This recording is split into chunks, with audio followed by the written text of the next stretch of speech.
Chapter 434. Outside Woodleaf Ninja Village. Covered in a cloak, Orochimaru, who looked like Naruto, shuttled through the jungle unhurriedly. His plan should be successful in his opinion, but why hasn't the Woodleaf Ninja caught up yet? Or, is the current Woodleaf Ninja so weak that Jiraiya isn't here? Although Orochimaru was puzzled, he didn't stop to find out. The ashes of Sandame Naruto and Yandame Naruto were still with him. These two items were related to his plan, and he couldn't afford to lose them. Orochimaru accelerated and crossed the last line of defense of Woodleaf Ninja Village after a few ups and downs.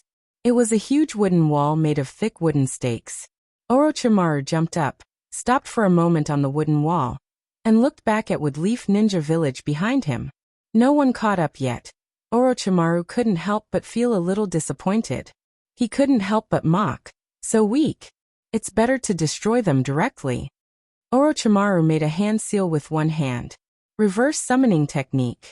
It took Orochimaru 4 seconds to gather his chakra.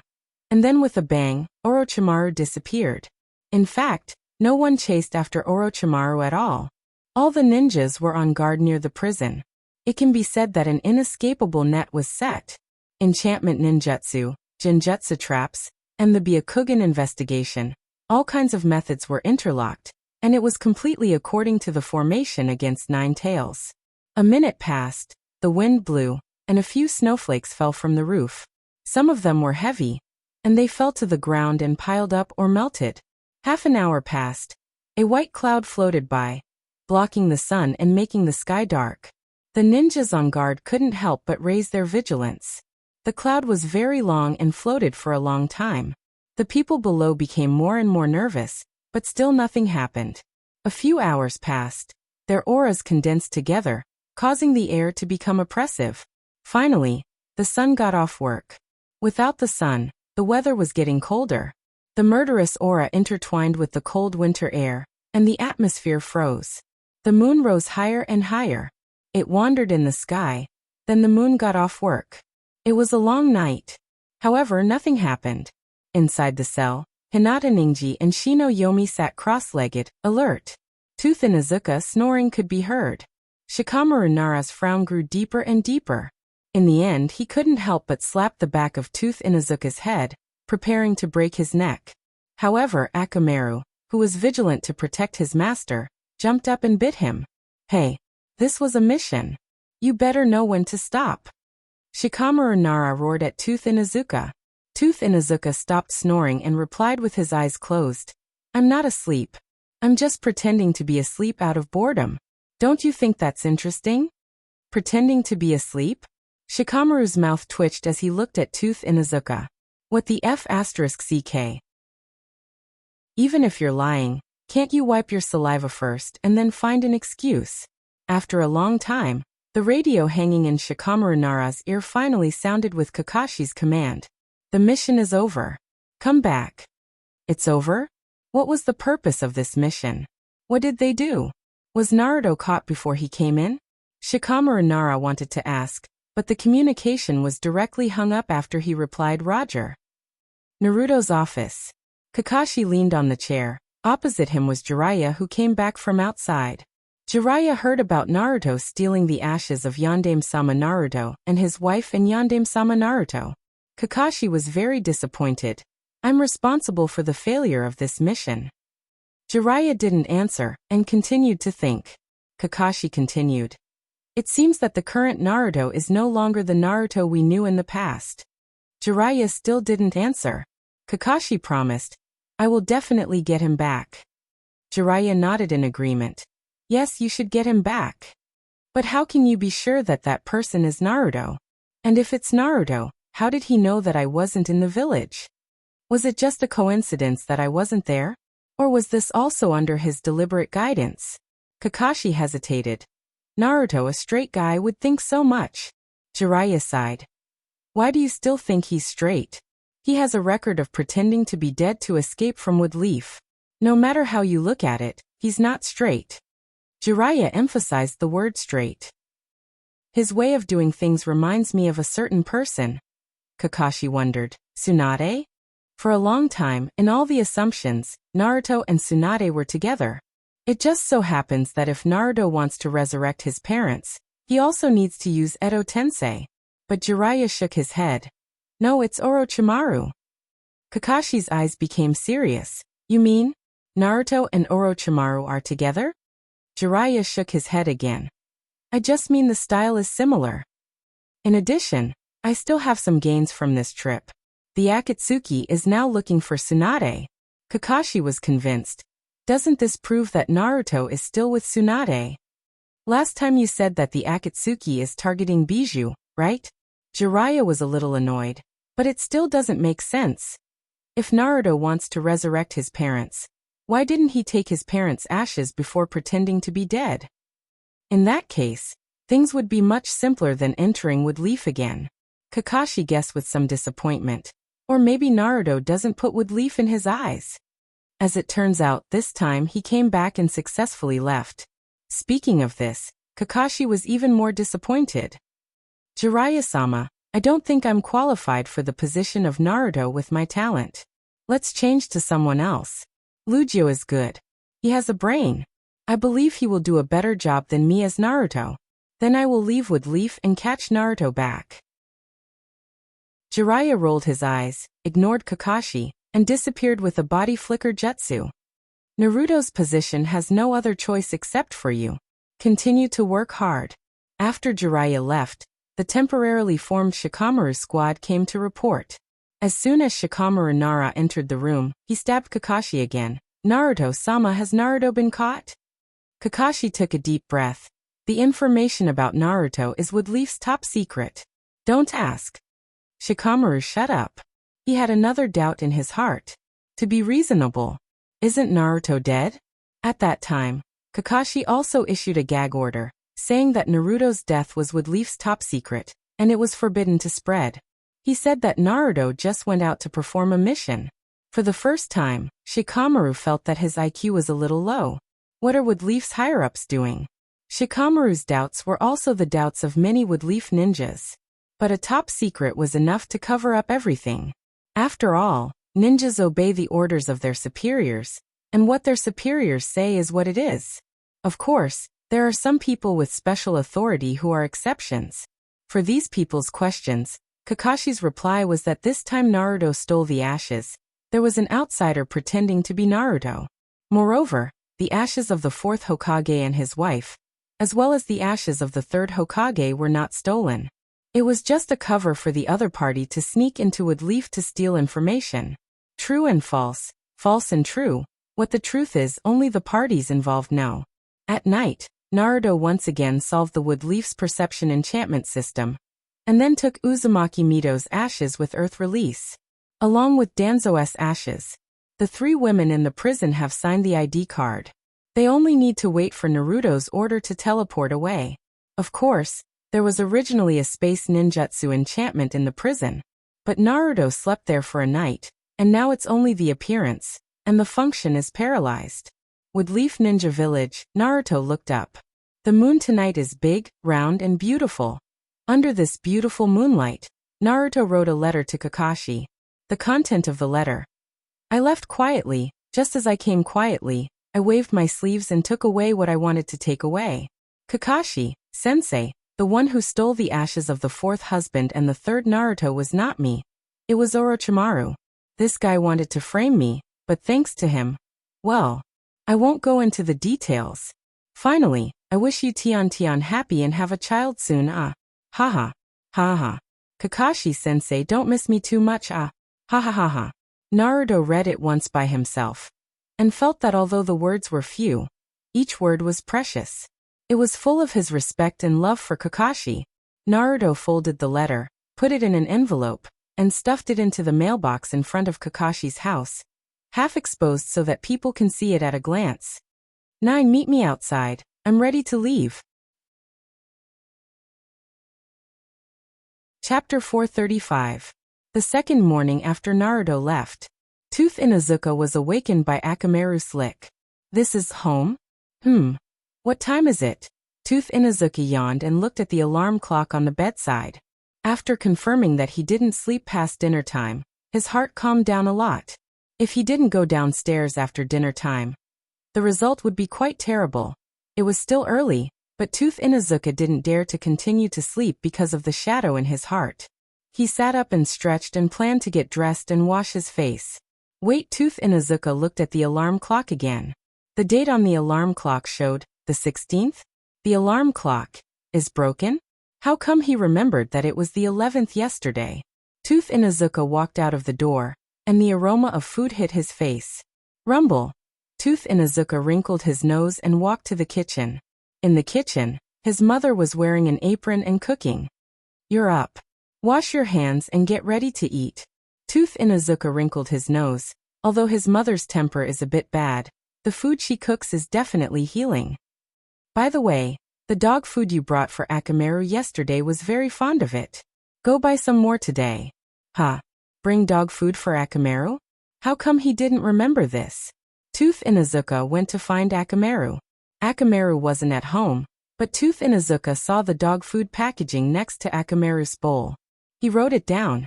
He planned to buy it after dinner. However, the price on it shocked him. 3,000 taels. Is this dog food made of gold? Scammed him. Akamaru is definitely scamming him. But why is this smell so familiar? Tooth Inuzuka wrinkled his nose. Yes, he smelled this smell when he woke up. Tooth Inuzuka believed in his sense of smell. Then he ran back into the house. The smell came from Akamaru's bowl, and there was a little leftover in it. Whether it was the color or smell, it was very similar to the residue left in Akamaru's bowl. What's going on? Where did the dog food come from? Tooth Inuzuka looked at Akamaru. Akamaru tilted his head. Woof woof woof. Awo. Woof. Aoo. Akamaru spoke in Akamaru language, and Tooth Inuzuka actually understood. He pointed at himself in surprise and said, You said, I bought this. Akamaru nodded repeatedly. Then with a woof, it used its head to push up the bedsheets, revealing a pile of dog food under the bed. The taste was different, but they had one thing in common. Every bag of dog food had a very cute dog on it. There was also the shocking price. 2,500 taels. 2,300 taels. 3,300 taels. Tooth Inuzuka immediately scurried to his bedside table to find his bankbook. He opened the passbook and heaved a sigh of relief when he saw that all the money was there. So, where did all this dog food come from? Tooth Inuzuka looked at the alarm clock again. The number 16 displayed on it seemed to have some sort of magical power. It seemed to be vaguely telling him that something terrible might have happened. At the same time, Kakashi casually walked out of his house. What's so good about being Naruto? Every day he gets up earlier than the chicken and goes to bed later than the dog. Kakashi's dead fish eyes were full of fatigue. Yesterday he thought about Naruto and his own mistakes all night. There's a letter? Kakashi raised his hand to take it, but unexpectedly, he didn't take it down. Is the letter card in the mailbox? No, there's a smell of chakra on it. Who's so bored? Kakashi muttered. The first person that popped up in his mind was Jiraiya. Kakashi injected chakra into the letter. After dispelling the original chakra in the letter, he finally took the letter down. There was no stamp on the cover of the letter, and there was no signature. Kakashi felt that it should be close to what he had guessed. This letter must have been placed here by that boring guy Jiraiya. What a boring guy. When the envelope arrived, Kakashi took out the letter inside and opened it to read. In an instant, Kakashi felt a buzzing sound in his head. Blood rushed to his head, and he almost exploded. He took a deep breath, closed his eyes and calmed himself down. Then he took another look. Letter. I left quietly just like I came quietly. I waved my sleeves and took away what I wanted to take away. Bird is quiet, northeast direction. Translation quiet. Kakashi-sensei, the one who stole the ashes of Yandame-sama, and Yandame-sama wasn't me. It was Orochimaru. That guy actually wanted to frame me, but it's thanks to him. I won't go into the details.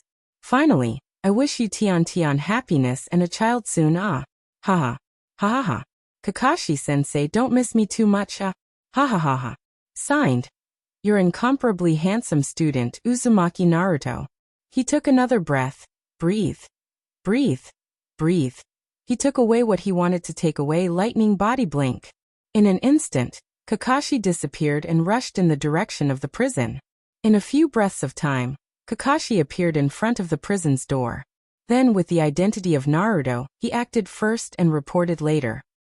He didn't even register and directly rushed to the prison where the 3 girls related to Naruto were locked up. The prison was still the same. The items were neatly arranged. If there was a ranking for the best dormitory, it would definitely be this one. Because even the mattress was stacked neatly like tofu. But the most important thing was, there was no one inside. "Where is he?" Kakashi shouted at the top of his lungs. The ninjas behind him gathered a lot because of Kakashi's intrusion. When they saw that it was Naruto-sama, they couldn't help but sigh in relief. However, before he could relax, he was frightened by a loud shout and stood up again. They looked in front of Naruto-sama. Where is he? The prison had only felt a buzzing sound in his head. His face and neck were red as he shouted to the person beside him. Where is he? The ninja on duty that day was as nervous as a rabbit being chased by an eagle. He cried and said with a sad face, "He was still here when we were patrolling last night." When Kakashi saw that the guard couldn't give him an explanation, his mood was. He picked up the letter that Naruto left for him again. Then with a puff, he laughed. Then he couldn't stop laughing. In the past, Kakashi had never laughed like this. All the ninjas were so scared that they kept quiet. "Okay, you can go down." The old man hurriedly bowed and said, "That we can start searching." Kakashi nodded. "Okay, then let's go." The group of ninjas quickly dispersed. Kakashi looked at Naruto's letter for the 4th time. He murmured, "Good boy, you have grown up." At this moment, a strong impulse rose in Kakashi's heart. He must catch the thief Naruto. He must be caught. No matter what. Kakashi's eyes fell on the ashes of Yandame-sama Naruto and his wife that Orochimaru stole. And the words of Yandame-sama Naruto. "Brat, your parents' ashes were taken away, and you're still laughing. When I catch you, I'll spank your ass. No, I'll electrocute you to death." Reading it again, Kakashi suddenly had an idea. Returning to Naruto's office, he gathered a group of ninjas and issued a mission to chase the criminal. Then he picked up a pen and found a piece of paper to write. It was a letter to Jiraiya. The letter was even shorter than Naruto's. There was only one sentence. "I'm going to catch the little bastard Naruto. Naruto's position is up to you. You can wait for me to come back, or you can change the candidate. I recommend that Jiraiya be elected as the 6th Naruto. Famous, Kakashi Hatake." At the same time, Kakashi also put Naruto's letter in it. Then he pretended to follow the main force to search for the criminal. Chapter 436. Edo Tensei. Orochimaru made a hand seal, and the ashes gathered from the void and gathered on the corpse in front of Orochimaru. Cover, wrap, transform. In a dozen seconds, the sleeping ninja turned into another person. The 3rd Naruto of the Woodleaf Ninja Village, Sarutobi. Next to Sarutobi, there was another person in the Edo Tensei array. That was the sacrifice prepared by Orochimaru for the 4th Naruto. But there was no movement until the 3rd Naruto completed his reincarnation. The 4th Naruto failed to reincarnate. Orochi frowned and looked at the 1st Hokage who was holding his shoulders on one side. The 1st Naruto grinned and shrugged. Orochimaru smiled helplessly, but he still had an expression of the overall situation. Forget it. It's not a loss to reincarnate the old man. As for the 4th Hokage, although it's a pity, there's still hope in the future. Orochimaru looked at the 3rd Naruto who had his eyes closed and smiled. "Sensei, why don't you open your eyes?" The 3rd Naruto clenched his fists and trembled. He said, "Orochimaru, you used this evil technique again and again." The corners of Orochimaru's mouth cracked open as he said with a fake smile, "Long time no see, old man. This body is not strong enough now. I will make a special one for you in the future." At the same time, the same ceremony was going on in the Great Snow Mountain Laboratory. Naruto arranged the rune array of the reincarnation whirlpool array. Beside him stood Tobirama and Kabuto. "Kabuto, you said that Orochimaru went to the Ryuchi cave, right?" Kabuto stood straight and replied, "Yes." Naruto checked the rune array and asked, "Then, why didn't he learn the sensei technique of the Ryuchi cave?" Kabuto said. I have some guesses, but Orochimaru didn't say the specific situation. Naruto raised his head and looked at Kabuto with interest. Guesses? Then tell me your guess. Medicine Master Pocket pondered for a moment, then seriously said, according to my understanding of Orochimaru, he is very afraid of death, and learning immortal arts has the risk of being petrified and dying, so he gave up on learning immortal arts directly. Naruto was stunned. He pondered over Medicine Master Do's words. To put it simply, Orochimaru was afraid of death, so he didn't learn any senjutsu. This reason, the more Naruto thought about it, the more it made sense. Your guess is very interesting. Because you're afraid of death, you don't learn immortal arts. Instead, you nurture someone who knows immortal arts.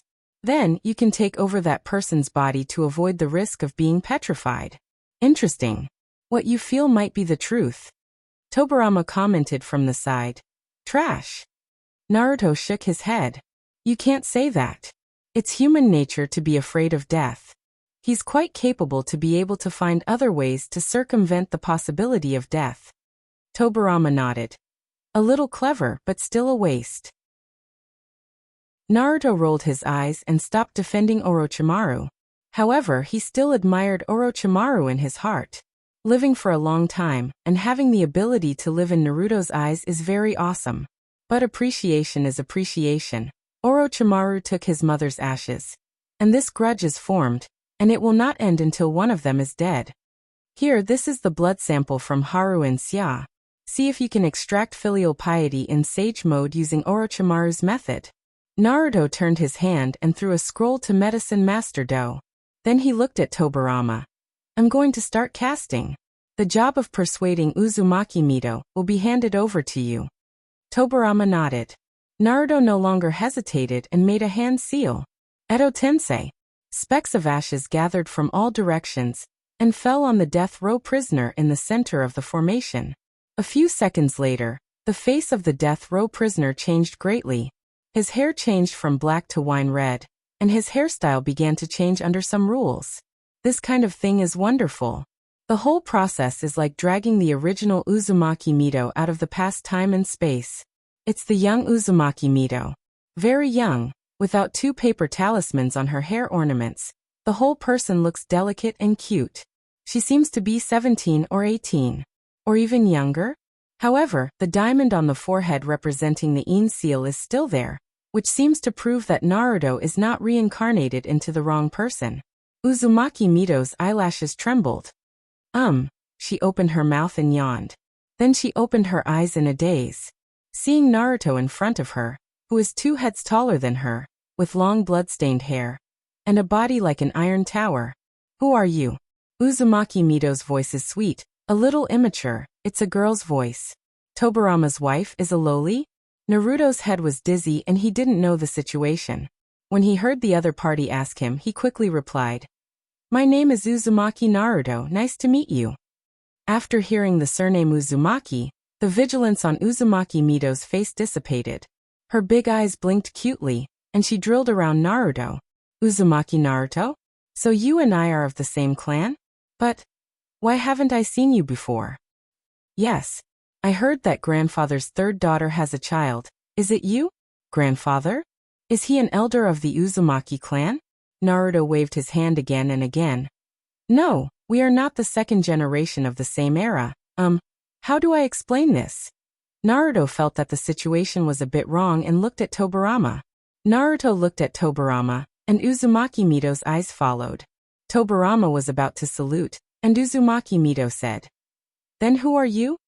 Tobirama was stuck. All the words that were originally organized went to hell. My name is Tobirama.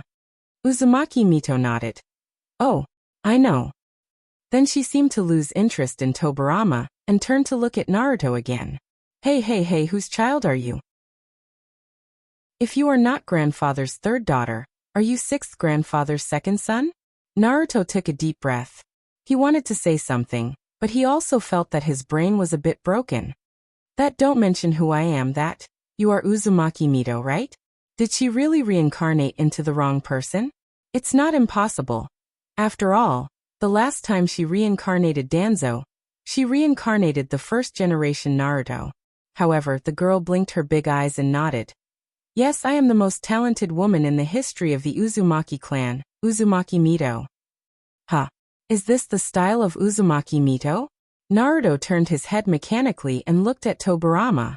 But he found that the expression on that guy's face was more confused than him. Naruto directly contacted Tobirama through spiritual link. What should I do? The reincarnation seems to be the childhood Uzumaki Mito. Tobirama replied. This situation. I don't know, after all, Edo Tensei was banned by my brother shortly after it was developed. Naruto's will projection waved his hand and said.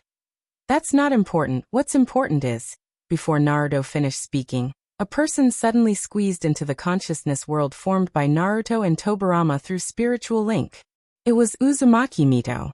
Uzumaki Mito's consciousness fiercely pinched her waist and said, What are you two whispering here? Deliberately behind my back. Are you talking bad about me? Huh. The spiritual world was directly invaded without consent?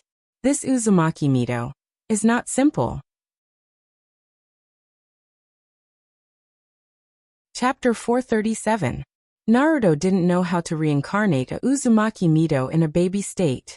He was only worried about whether Uzumaki Mito in this state was competent to calculate Chakra's algorithm. Hey, I'm talking to you. Uzumaki Mito, who broke into Naruto's spiritual world, put her hands on her waist and looked angry. Naruto explained, No, how can we say bad things about Mito? We just have some other private things to talk about. Uzumaki Mito looked at Naruto. Really? Naruto looked sincere. Really? Uzumaki Mito raised his head, and his nostrils flared. Well, I'll forgive you this time. With that, her consciousness withdrew from the spiritual world formed by Naruto and Tobirama's consciousness. Naruto asked, What should I do? You're a lobbyist. It doesn't seem to work now. This girl doesn't remember you. Tobirama replied, How about releasing the technique and reincarnating again? Naruto pondered, This seems to be a way. Let's try her level first. If she can crack Chakra's algorithm in this state, then it's not a bad thing. Why? Simply put, children are easy to deceive. The two exchanged a look and nodded in unison, reaching a consensus. The spiritual link was disconnected. Naruto said to Uzumaki Mito, Let's talk about the current situation. Uzumaki Mito nodded her head obediently. Naruto cleared his throat. Well, calm down first, don't get excited. Now I'll tell you the truth. Actually you're dead. Uzumaki Mito nodded obediently. 1, 2, 3. The fourth time, she was stuck, and then her whole body seemed to be petrified. Then she touched her heart as fast as she could. Her heart stopped beating. I'm dead? Naruto nodded. Then Uzumaki Mito raised his hand and pressed it on Naruto's chest.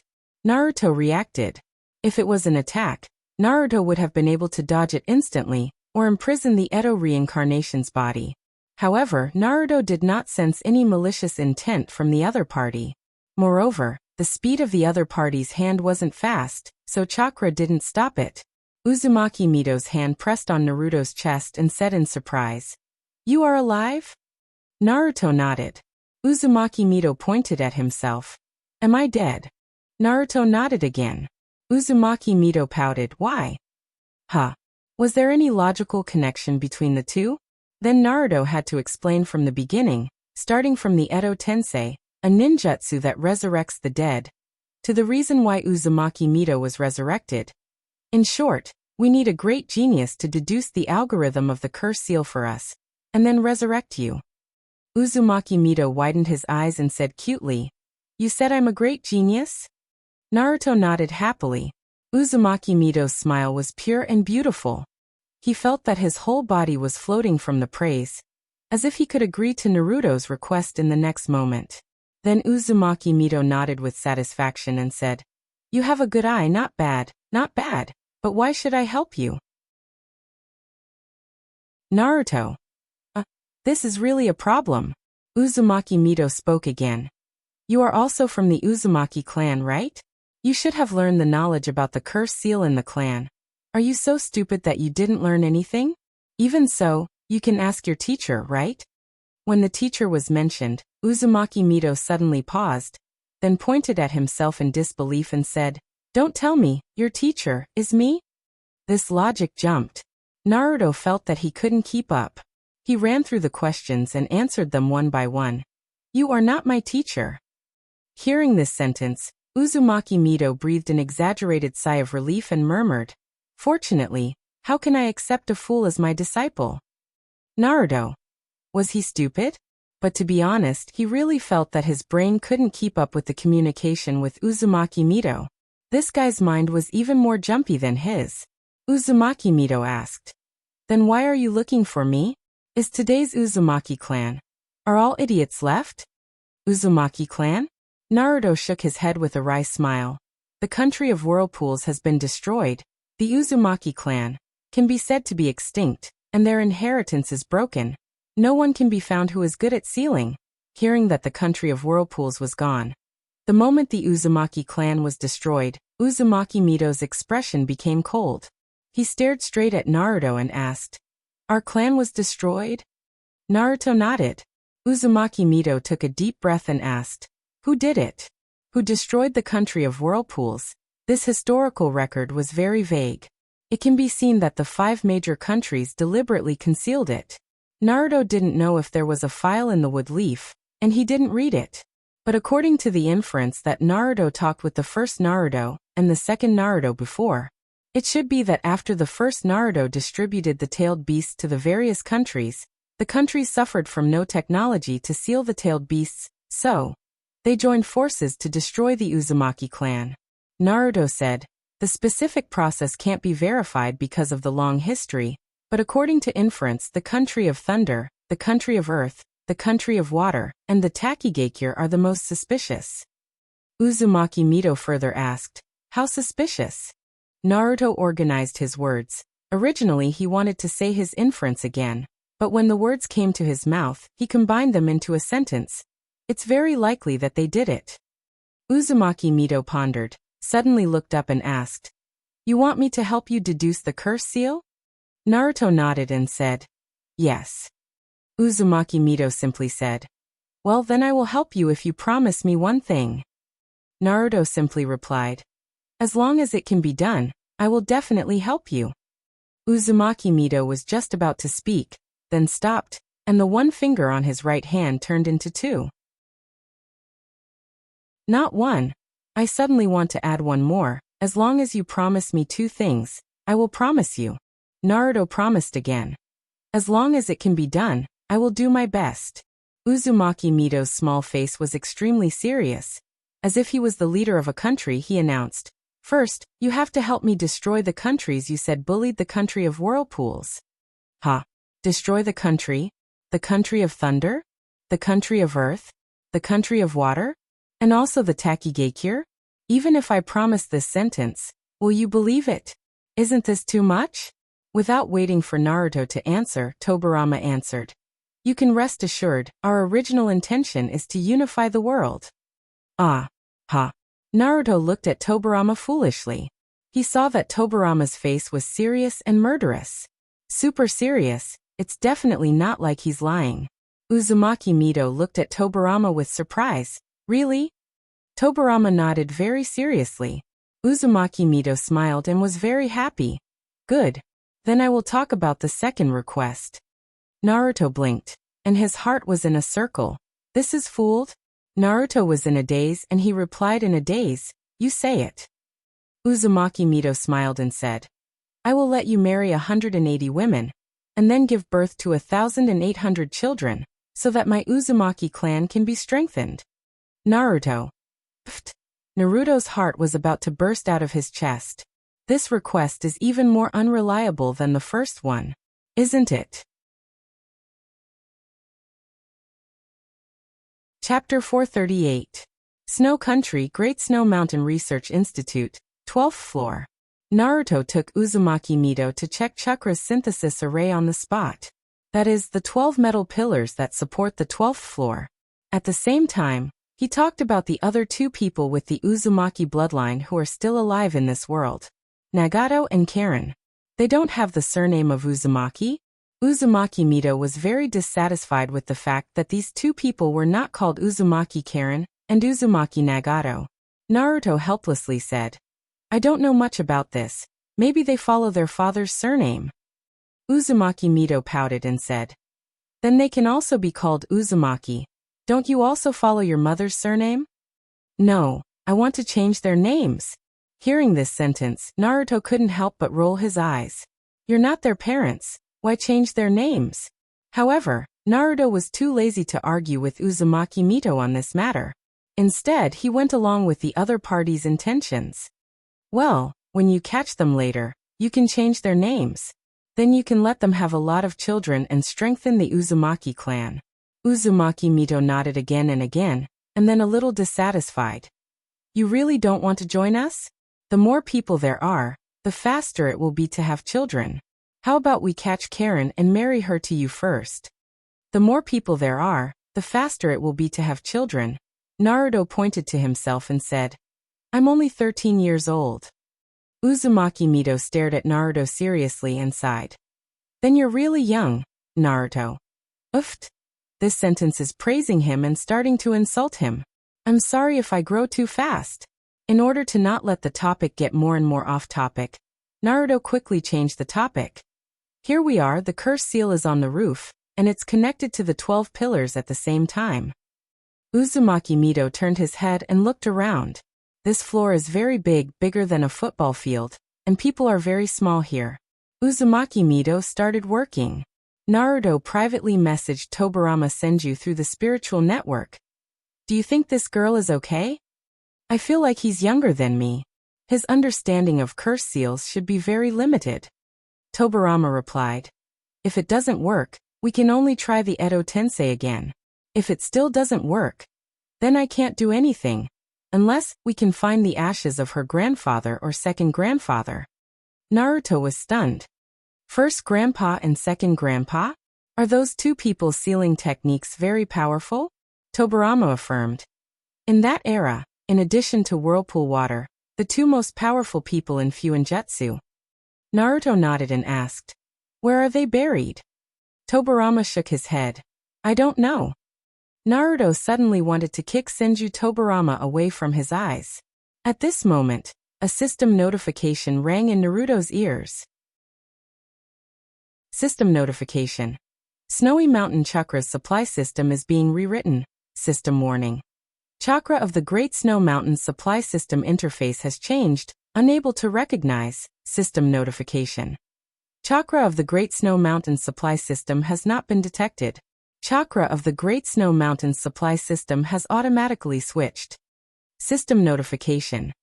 Chakra of the Great Snow Mountain's backup link interface has been tampered with.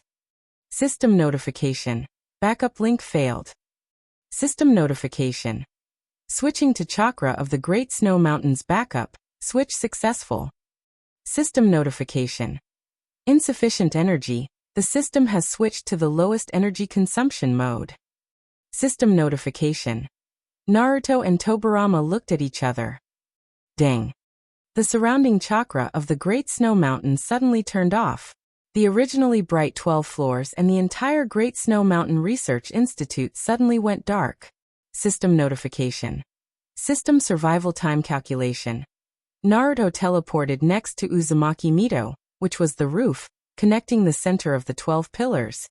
"What are you doing? I just let you see. I didn't ask you to change it." Naruto's expression was very serious. Uzumaki Mito shrank his neck in fear. "I think there's a problem with this algorithm, so I changed it." "There's a problem with the algorithm? Could it be the efficiency of chakra synthesis can be increased?" Naruto's tone eased. "You change the rune back first. If you need to experiment, I can build another chakra synthesis rune for you, but this is a matter of great importance. You can't change it." Uzumaki Mito quickly nodded, pressed his hand on the rune, and changed the deleted thing back. Naruto's ears. Chakra supply system found. System notification. Chakra supply system reconnecting. The surrounding chakra of the Great Snow Mountain reignited. "Come on, tell me what you think." Naruto was surprised that Uzumaki Mito could change the rune. because this set of runes is already the same as the traditional two-dimensional rune. Ordinary ninjas can't understand it.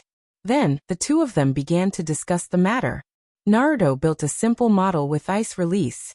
Uzumaki Mido made changes on the model built by Naruto.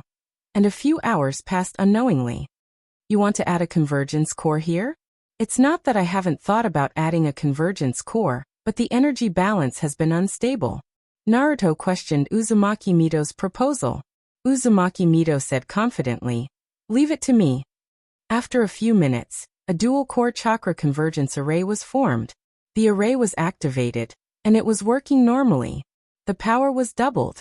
Naruto saw the whole process in his eyes, and then built another model, this time according to Uzumaki Mido's method. The activation was successful. Uzumaki Mido praised. "Not bad. You learned it after seeing it once, and your talent is only a little worse than mine." Naruto didn't answer. Naruto was thinking hard. Then he got angry and built another one. This time he added another one on top of the two. The result was a failure. Uzumaki Mido explained. Wrong, 3 piled up is different from 2, like this. Uzumaki Mido changed Naruto's curse seal. Then the array was successfully activated. Naruto understood the problem, and at the same time exclaimed, "I understand the principle, but how did you think of it?" Uzumaki Mido said matter-of-factly, "Because I am a genius." This reason. Naruto gave full marks. Then, can the chakra decomposition array also be made into a dual-core one? Naruto experimented. Success. Little Nine, I think. Before Naruto finished speaking, Ninetales roared. "Don't even think about it. I will never feed you chakra." Naruto touched his nose awkwardly. But he still wanted to find something to try. He felt that it would be interesting. Uzumaki Mido's eyes sparkled. "What should we study next? Why don't we modify that big guy together? According to my inference, it can be directly upgraded to a triple core." It must be modified, but there was no hurry. "Let's talk about it later. I want to ask you something. Can you break the seal that needs the key after losing the key?" Uzumaki Mido blinked and said matter-of-factly, "If the key is gone, make another one."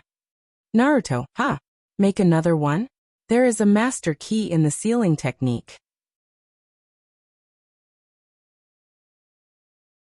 Chapter 439. The heavy snow that lasted for several days blocked the official road between the land of fire and the land of demons. If there is no accident, the snow on this official road will only get thicker in the coming winter, and no one will clear it. Because even if it is cleared, there will be no communication. But this winter seems to be a bit unpeaceful. In the heavy snow, 2 people wearing fire-cloud trench coats were leaping on branches. One had a combed back and a 3-toothed scythe on his back. The other wore a hood on his head and a mask on his face, revealing only a pair of green eyes. It was the Akatsuki's undead duo, Haiden and Kakuzu. Since that guy found someone, why didn't he bring them back directly? Why did he make us run so far? Flying in front, Haiden complained while carrying a 3-toothed red scythe. Kakuzu behind him replied, "I guess he can't deal with it alone. After all, the other party is one of the famous Woodleaf Sannin." Haiden said disdainfully, "One of the Sannin? It's just that guy Hanzo said it casually, and even Hanzo is dead now." Haiden's words were a little angry. The people who chased the clown emperor before didn't enter the Woodleaf, because of the name of Jiraiya Sannin. Kakuzu looked at Haiden and was silent for a long time before saying, "Don't underestimate the Woodleaf ninja. Each of those 3 people is not simple, such as Orochimaru." Haiden froze and replied, "That guy is really not simple. He came to the Woodleaf and did such a big thing while being chased by us. And he didn't die." At this moment, a female voice suddenly appeared in their ears. "Listening to your conversation. You seem to be looking for me?" This voice appeared extremely abruptly. The 2 looked back at the same time, and found a person standing on the back branch of a tree they passed by. A woman with beige hair and a diamond-shaped seal on her forehead. Their target. Tsunade. Haiden took off the scythe on his back, and was ready to fight. "It's really a happy thing to meet on the way, so we don't have to continue running around in this heavy snow." Tsunade crossed her shoulders and raised her eyebrows. "What are you looking for me for?" Could it be that someone has contracted an incurable disease again? Kakuzu replied. Not yet, but we're here to invite you to join us.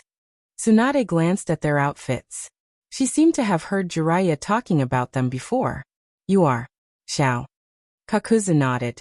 Since you already know about us, are you willing to join us? Fei Duan shouted. If you don't join, I'll offer you to Lord Evil God. Tsunade glanced at Haiden. He directly entered monstrous strength mode and appeared in front of Flying Cross amidst the sound of an explosion. He kicked Flying Cross 100 meters away and crashed into the ground, creating a large crater. Join you? Sure, but you have to let me gauge your capabilities first, right? If he's too weak, I don't mind going. Tsunade rolled up her sleeves. She had been in a bad mood recently because of Kato. Now he was looking for a chance to vent.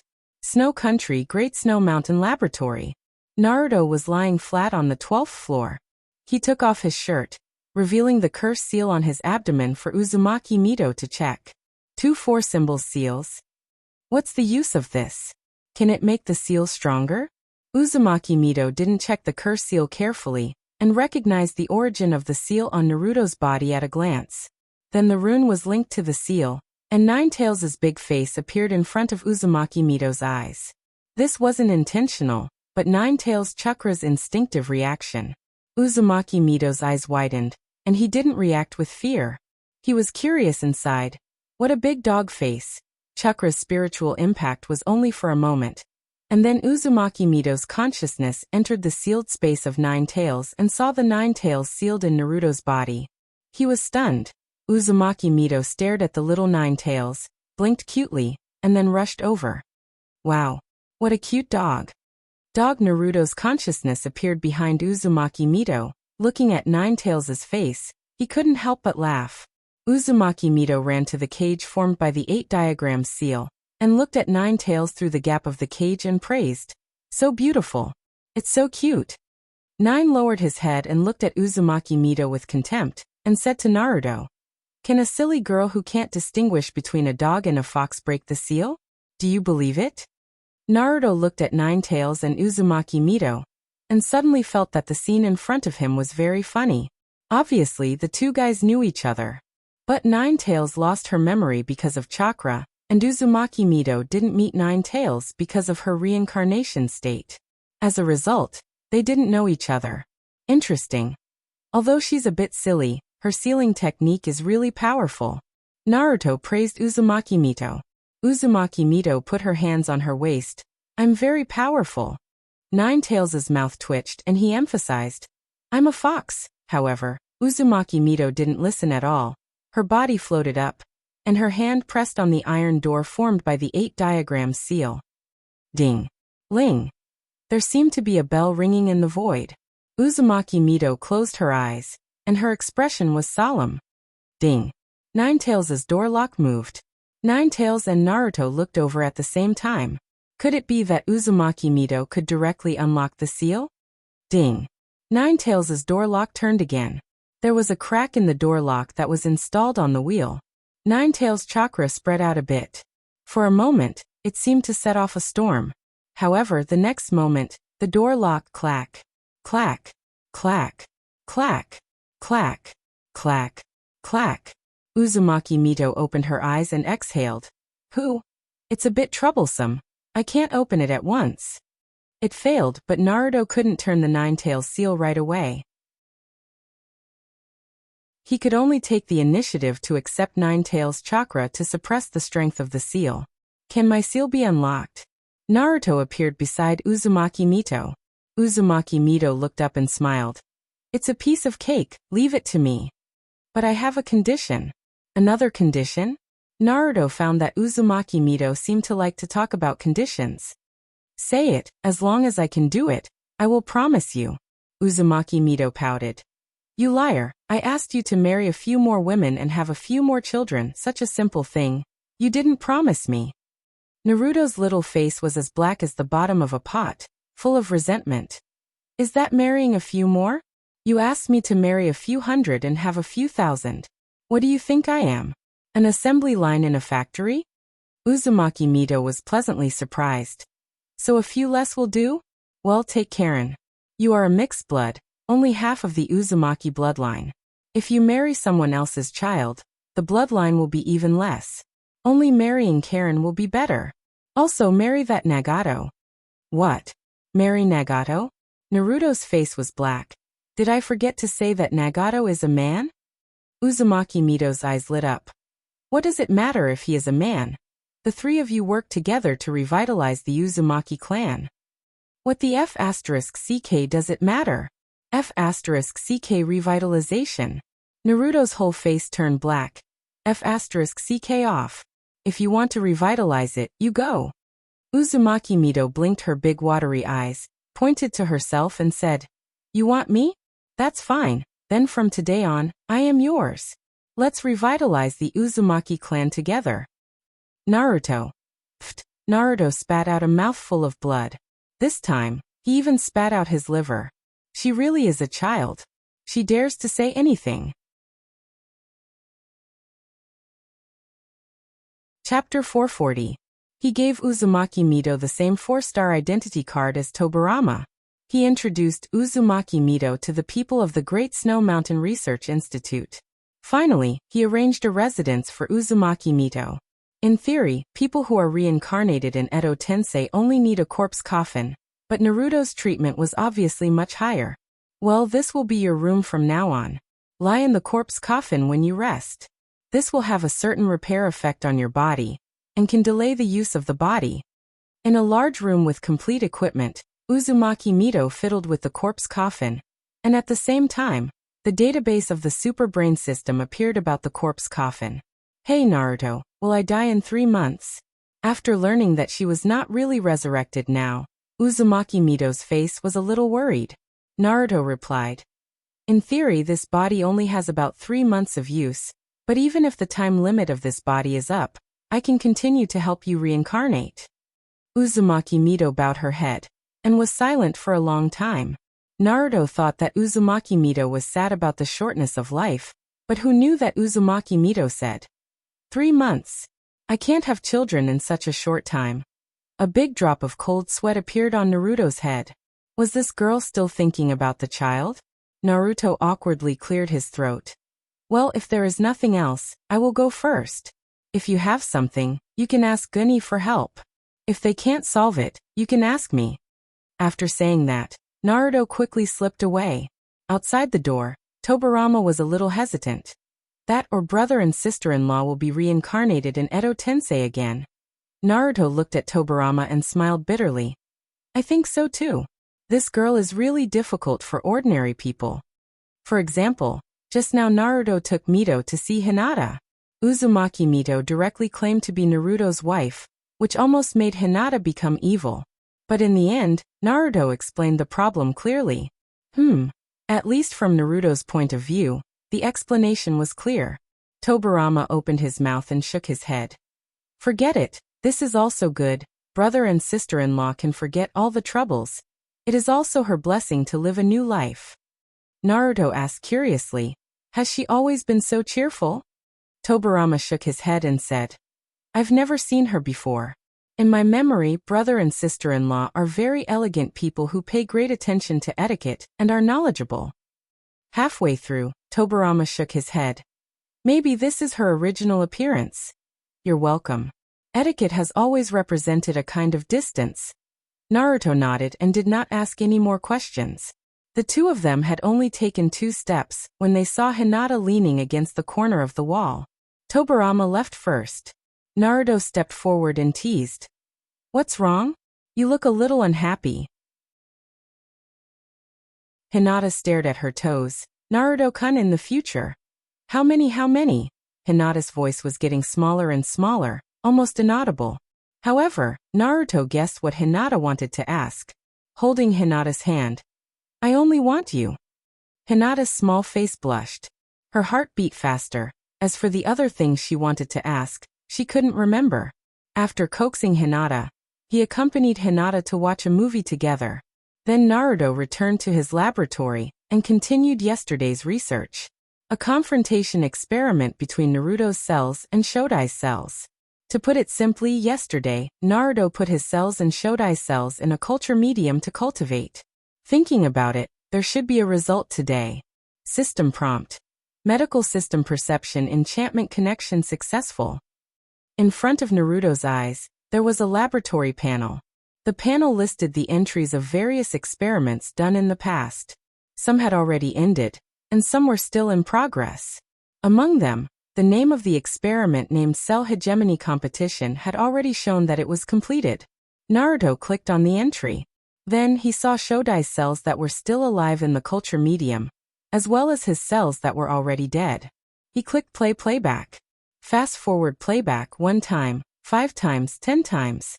In the image recorded by the perception enchantment, Naruto's cells were marked with red cell staining liquid, and Hashirama's cells were marked with green cell staining liquid suspended in the culture medium. Hashirama's cells were very quiet and motionless. On the contrary, Naruto's cells were much more lively, and they were wandering around. That was the external manifestation of quickly devouring the nutrients in the culture medium. It was like a game of eating beans. Naruto's cells were constantly absorbing the nutrients in the culture medium, from 1 to 2, and then from 2 to 4. Naruto's cell army was growing stronger. In the process of growing, they soon encountered Hashirama's cells. Hashirama's cells were very quiet. Naruto's cells moved closer. At first, the two were in harmony, until the nutrients in the culture medium became less and less. Naruto's cells, in their hunger, decided to attack their quiet brother. The image that followed was that one Naruto's cell failed, and then thousands of Naruto's cells stood up. But they also failed. And in the end, Hashirama's cells ate Naruto's cells. Sad. This experiment proved that although Naruto's current body was very strong, it was still not as strong as Shodai Naruto's sage body. Naruto pressed his hand into the culture medium. The dual-core decomposition array on his hand was activated, and chakra was extracted from Shodai's cells. Under the perception enchantment, Shodai's cells withered at a speed visible to the naked eye. At the same time, a strong vitality flowed into Naruto's body. Naruto's skin became fairer and more lustrous. Naruto was silent. Was the decomposition array too powerful? Not really. Last time, Naruto added this kind of core formation on a death row inmate, and let the death row inmate swallow Ninetales chakra. As a result, that person only swallowed a little bit before dying. His entire body twitched, and Naruto, the medical ninja god, tried to save him, but he couldn't. His death was quick and clean, just like a little white mouse that ate the alien fruit. Thinking of this, Naruto replayed the experiment video of Yakushi's pocket. Then he looked at the video of the death row inmate swallowing Ninetales chakra. It was really similar. Could it be that the two were related? This idea was a bit far-fetched. The substance in the alien fruit wasn't chakra, but it was hard to say what it was. Naruto made a small note of what he couldn't understand, and then he stopped thinking about it. Naruto's main reason for studying his body was to understand how strong he was now, and to think about how to improve himself. This problem had troubled Naruto for a long time. Naruto raised his hand, and the Kusanagi sword appeared in Naruto's hand. This ninja sword was borrowed from Sasuke, and Naruto hadn't returned it yet. Reluctant? A little. After all, this sword was better than his blue sleeve sword in terms of workmanship and strength. Naruto raised his other hand, and the blue sleeve sword also appeared in his hand. Comparing the two, it seemed that Naruto still liked the blue sleeve sword. Naruto waved the two weapons. He remembered what Natsuya Sakuragi said to him when he returned to the wood leaf. Practice the sword because killing is easy. Naruto frowned. They're a bit too light. At the same time, in the dense forest bordering the land of fire and the land of demons, the sky began to snow again. Tsunade's face was covered with curses, which were unlocked by the Baihao technique. She shouted and punched Kakuzu's back. Bang! A sound was heard. Accompanied by the sound of the mask breaking, there was a faint poochie. Tsunade punched through Kakuzu's body. At the same time, she found something strange. What's wrong with your body? Tsunade was surprised. At this time, black tentacles rushed out from Kakuzu's back and wrapped around Tsunade. On the other side, in the snow, The eyes of the flying Duan's head that had been twisted off rolled around. It stood not far away and touched the corpse, to search for its head.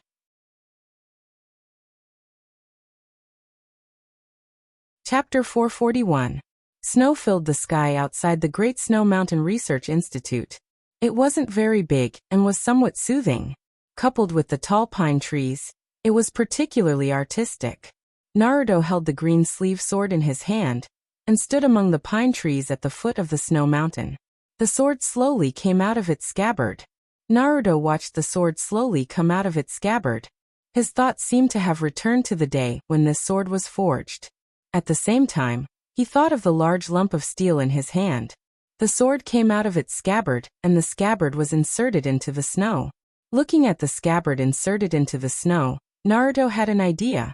Wouldn't it be interesting if he added some charms to the scabbard and inserted it into the ground to activate it? Naruto kept this idea in mind.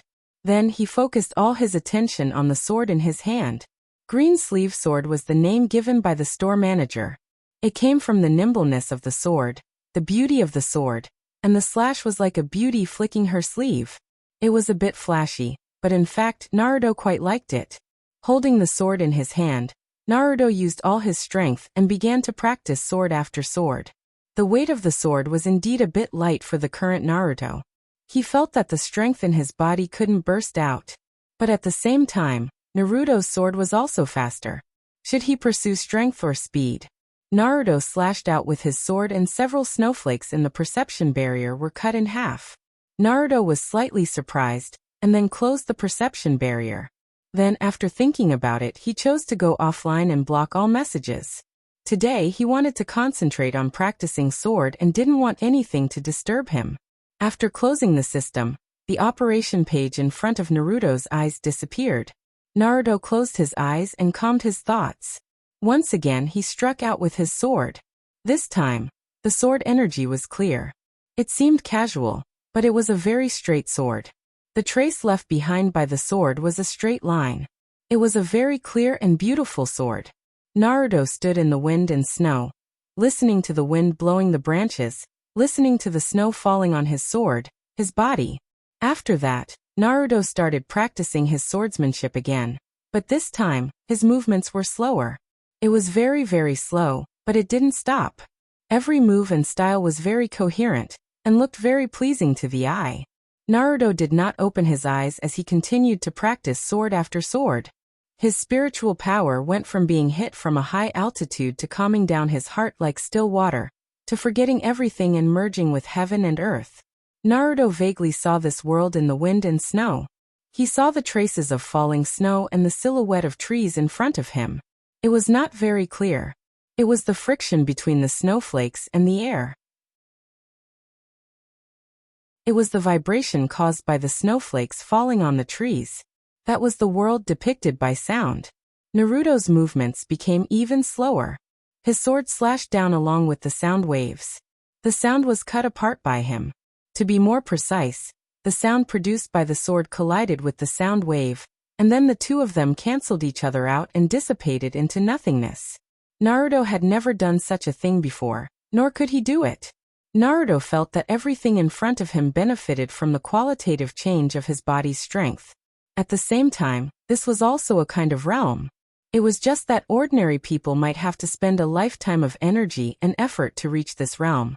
But he took advantage of a little trick, benefiting from his strong body. Naruto poured chakra into the sword. Under the semi-materialized nature of chakra, the air resistance of the sword was reduced. The sound produced also became softer. When the sword slashed out, it was also a silent slash. If there was a difference, it was only due to the different changes in the rules. If there was a difference, it seemed, there was no difference. Naruto began to try to pour other chakra into the sword. He was most familiar with the wind attribute chakra. Now his strongest sword attack was a wind blade in the form of a chakra scalpel in high-frequency vibration. A wind blade condensed on the blade of the sword, and the sword once again felt resistance from the attack. Chakra's semi-materialized nature changed with the high degree of concentration of chakra. Then it vibrated. Buzz!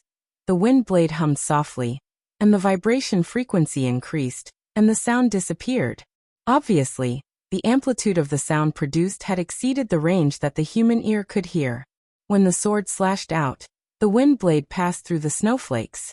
The snowflakes were cut and then shattered and vaporized in the aftermath of the vibration. This was Naruto's wind sword named Storm Wound. Naruto slashed a few more times, but there was no inspiration for new moves. Then he changed to the fire attribute. Naruto's fire attribute originated from Sasuke, and later integrated with second-last Matatabi.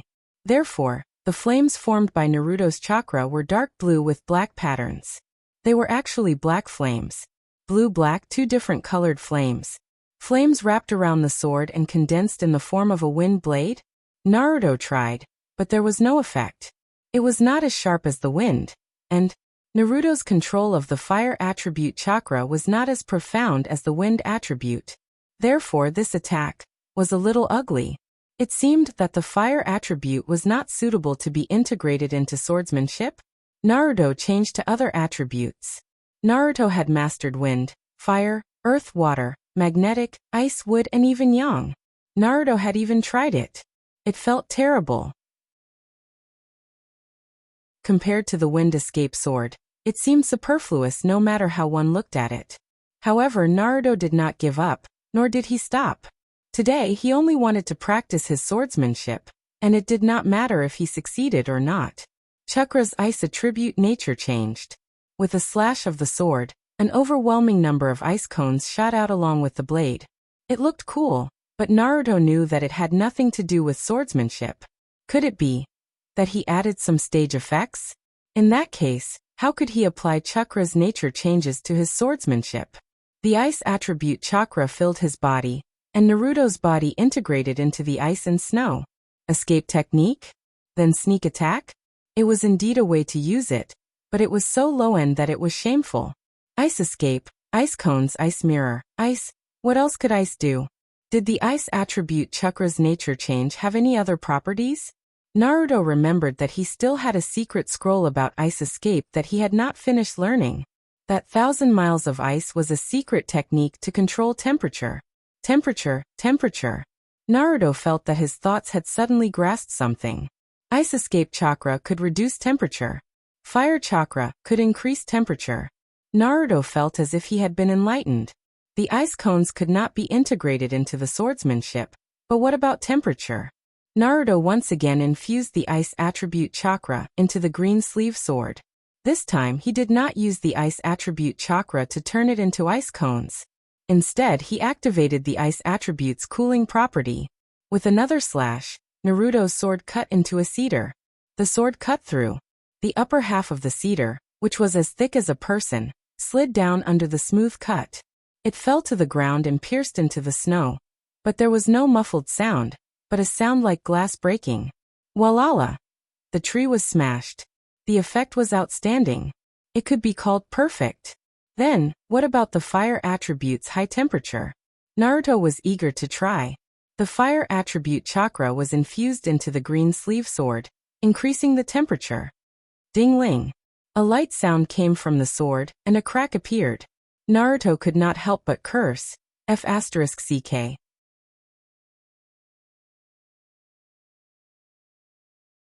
Chapter 442. In the forest on the border of the land of demons, Tsunade turned her head to look at the person behind her in disbelief. This person should be dead, because she had already twisted his head off. The Grim Reaper's scythe was inserted into Tsunade's abdomen, and Tsunade coughed up blood in pain. Haiden smirked and said, "Are you surprised? This is the power of Lord Evil God. Come with me and worship the Lord Evil God." Haiden dragged the scythe, and intended to cut Tsunade's stomach directly. However, at this time, Tsunade's hand pressed on the scythe and exerted force. Ding! The top tooth of Haiden's three-toothed scythe was forcibly broken off from the scythe. Then Tsunade pulled out the scythe from her back. Hand seal, by Hao Jutsu. Creation regeneration. For a time, the wound on Tsunade's abdomen healed at a speed visible to the naked eye.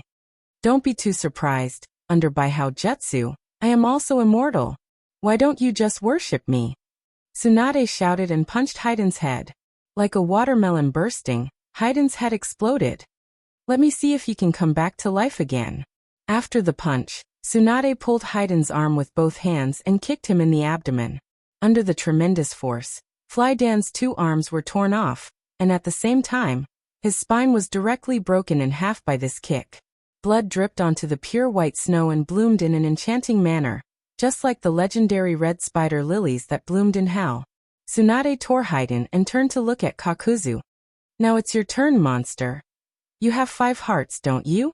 Let me see if you can continue to stand after I crush all 5 of your hearts. No, now you only have 3 left. Tsunade rushed to Kakuzu as she said that. At the same time, under the same sky, the land of snow was also snowing. At the foot of the Great Snow Mountain, Naruto stared blankly at the azure sleeve sword in his hand. Cracked thermal expansion and cold contraction. He forgot such a simple truth. Naruto put away the fire attribute chakra. Ding. The cut on the sword was lengthened once again. Naruto's heart twitched. The wound on the sword was somewhat different from an ordinary wound. Although it was split open, there were still thousands of thin meridian-like threads connecting it together. It was a bit like a broken lotus root being connected by a broken thread. Naruto carefully raised the sword to his eyes and carefully observed the net. If his guess was correct, this should be living steel. Naruto took out his sword of Kusanagi and made a cut on his hand, letting the blood drip down. When the living steel came into contact with the fresh blood, it began to pull at the gaps in the metal, like a living creature. A minute later, the sword returned to its original state. Naruto's hand healed much faster than the sword. Almost as soon as Naruto thought about it, the wound healed perfectly. He didn't even need to scab. Nine Tails, who had lost his memory, looked at the scene in front of him and said in surprise, this sword could actually drink human blood to repair itself? That's interesting. Naruto simply explained, that's a rare metal called living steel. When this metal is added to the weapon, it has the ability to repair itself. After the explanation, Naruto looked at the azure sleeve sword. At this time, the temperature of the sword had returned to normal. Then should he test the temperature of the fire attribute chakra again? Naruto tried to inject some fire attribute chakra. Temperature. Naruto didn't know the exact temperature. The dark blue and black flames wrapped around the sword, burning the snowflakes and making sizzling sounds. Temperature rose again. The azure sleeve sword's body was burning red, water vapor rose, and the light around the sword began to distort under the effect of the evaporating water vapor. At the same time, the surface of the sword reflected the web-like meridians all over the sword. The meridians were redder than the other parts of the sword, and pulsated like human blood vessels. Naruto increased the infusion of chakra and compressed it. Temperature rose again. The quantity of fire attribute chakra caused a qualitative change. The sword's body became redder, and then the sword's body softened. If this continued, the sword would be destroyed. Naruto stopped and the fire attribute chakra was replaced by the normal chakra. The azure sleeve sword was restored to its original state under the living steel's repair. Should he try the Kusanagi sword again? Naruto thought and took out the Kusanagi sword. After all, the Kusanagi sword was called a divine weapon. Maybe it could withstand it? First, he injected the ice attribute chakra into the sword. Naruto didn't slash, but looked at the sword in his hand. There were layers of beautiful ice flowers on the sword's body. Then, the fire attribute chakra's nature changed. Temperature rose. Naruto stared at the Kusanagi sword in his hand. Ding. With a crisp sound, Naruto saw a hair-thin crack. Compared to the azure sleeve sword, the Kusanagi sword was much better. The fire attribute chakra continued to be injected, and the sword's body turned red. Then it revealed the same red lines as the azure sleeve sword. Obviously, living steel was added to the Kusanagi sword. The only difference was that the lines on the Kusanagi sword were much denser, even and perfect. With one look, one could tell that it was made by a real master. Moreover, Naruto stared intently at the veins. Naruto found that these veins seemed to be engraved with curse seals. What kind of sword forging technique was this? Was it a combination of sealing and sword forging? Naruto kept the fire attribute chakra and tried to link it to the Kusanagi sword with the rune lines. There was really a talisman array. Naruto was surprised. The talisman array was built on living steel, but it wasn't the usual runes carved with ink lines. It was carved with living steel. How was it done? The most amazing thing was, there was a trace of mental energy in it. It gave people the feeling that this sword was alive. Naruto tried to make contact with the mental energy. Then he felt cold all over. He fell into a dark world. There was nothing in the world, only vague whispers like ghosts whispering in his ears. Naruto quickly stopped thinking. He couldn't help but shiver. This sword was a bit evil.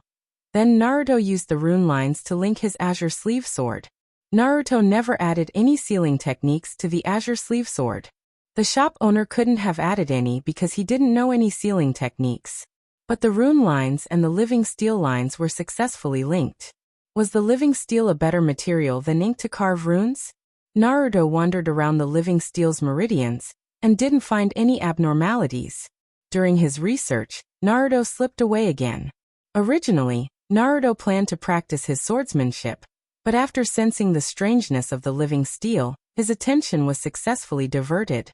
Naruto took out the remaining 900 grams of living steel from the sword forging. Inject chakra into it and control its shape? The living steel didn't move at all. Then how did the Kusanagi clan control the living steel into a rune? Chakra smelted the fire element, and then used chakra to control it? Or perhaps, a bloodline limit that could control the shape of metal? Naruto thought of little Gunny. After reactivating his ID card, Naruto planned to call Gunny out so that the two of them could study it together. Little Gunny knew sealing techniques and the steel release bloodline limit that could control metals. If it worked, Naruto could try to fuse Gunny's bloodline limit with his bloodline limit. Then, would he become the person who could forge a divine weapon like the Kusanagi sword? Just thinking about it made him excited. Naruto logged into his account and activated it. But just as Naruto was about to look for little Gunny, a warning flashed on the control panel. He opened the panel. A 3D map appeared in front of Naruto's eyes. But the map was only two-dimensional, because the map didn't have a full scan. It also used a hand-drawn map that wasn't very accurate in the past. On the map, at the border of the Fire Country, there was a red dot marked on a forest area. There was also a large exclamation mark above the red dot. What's this?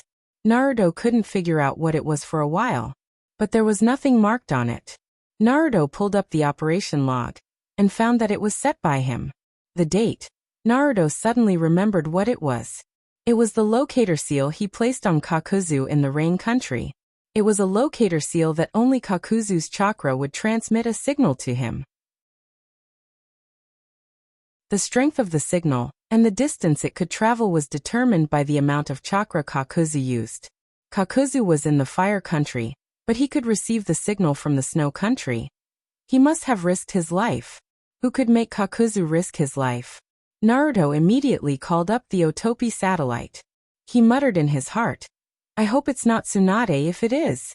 I hope Tsunade is fine.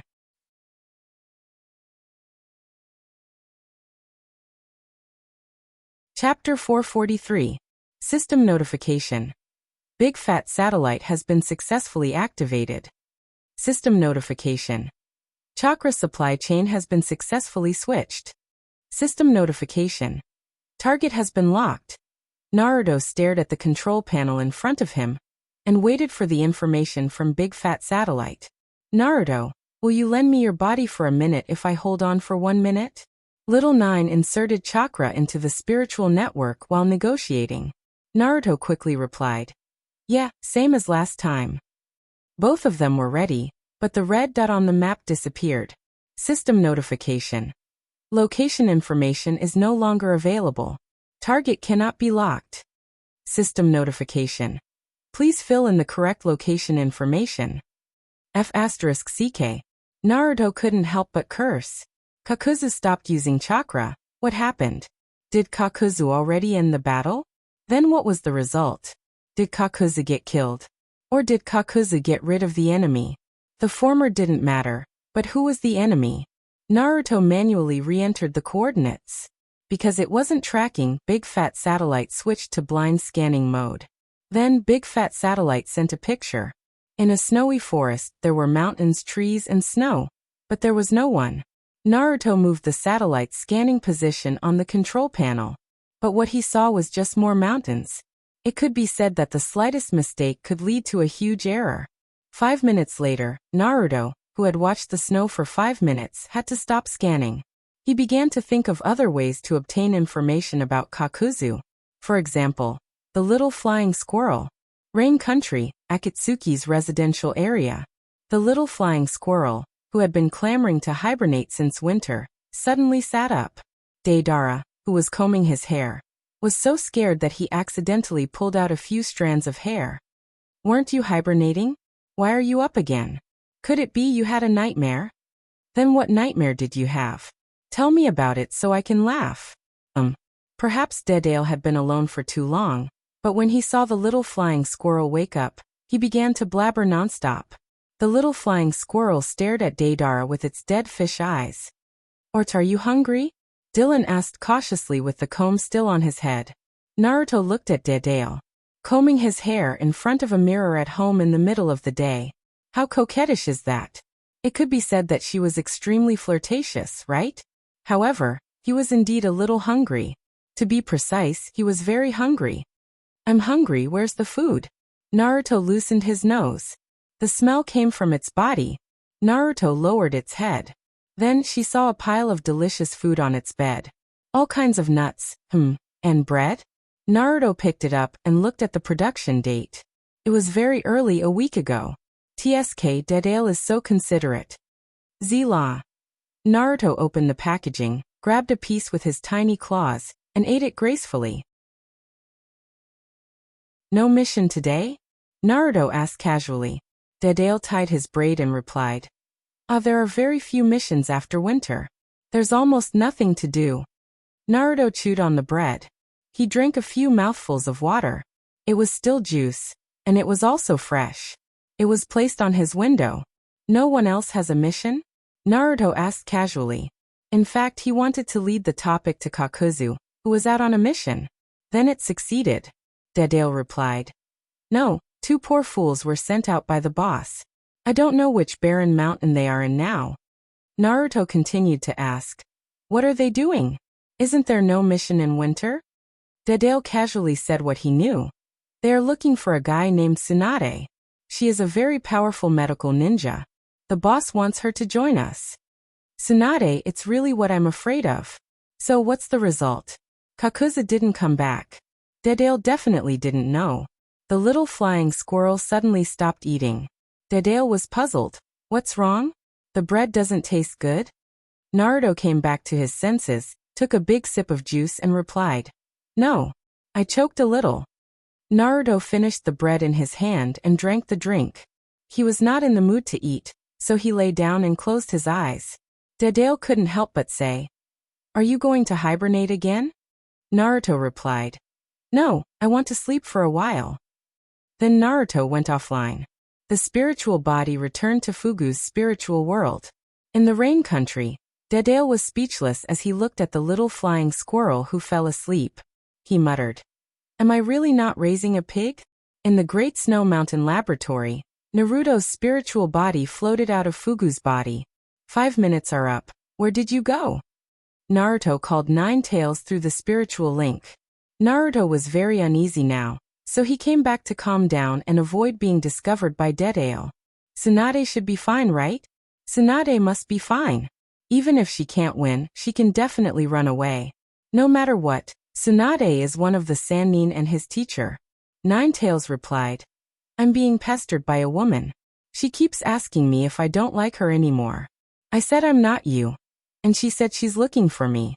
What's going on? I had a human lover in the past? And didn't you say I'm a female fox? If you want to find someone, you should find a man, right?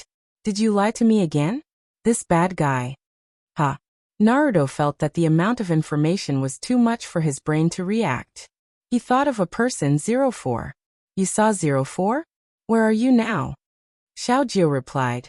I'm in the kitchen. I was going to find something to eat, but this woman has been circling around me. It's annoying me. Naruto's spiritual body passed through the stone wall and floated directly to the kitchen. Xiaojio felt Naruto come to his side and complained. Can these 5 minutes not count? I haven't eaten yet.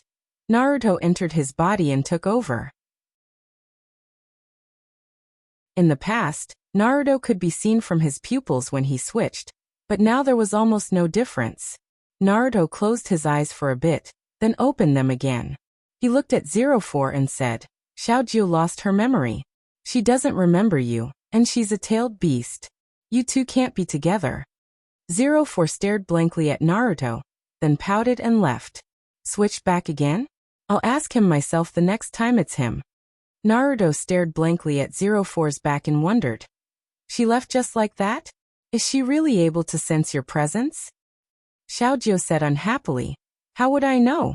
To be honest, I also pretended to be you and said something similar, but that girl didn't believe me at all. If you ask me, that girl is a bit evil. Ha. Xiaojie continued to ask. You still haven't told me about my past. Didn't you say I was a female fox? How did I get involved with this little girl? Huh. How should he explain this question? How about I re-record your past memories for you? Original memories? How could that be? Of course it would be a deleted version. In order to prevent Ninetales from getting close to Hinata, Ninetales had to remember that Xiaojie was a super cute girl. Ninetales refused. No, I am me, she is her who wants her memories. If that girl comes to bother me again, I'll bite her to death. But you're lying to me, right? I'm a boy, right? I can hear it from her words. Xiaojie questioned Naruto. Naruto took a deep breath. Had this day finally come? Naruto said seriously, Xiaojie, I won't re-record your memories. How about I choose an excerpt from your past memories for you to see? How about it? This way, watching from a third person's perspective won't affect you much.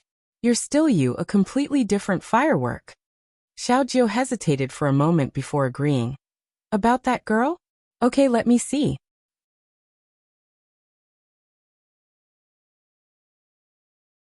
Chapter 444.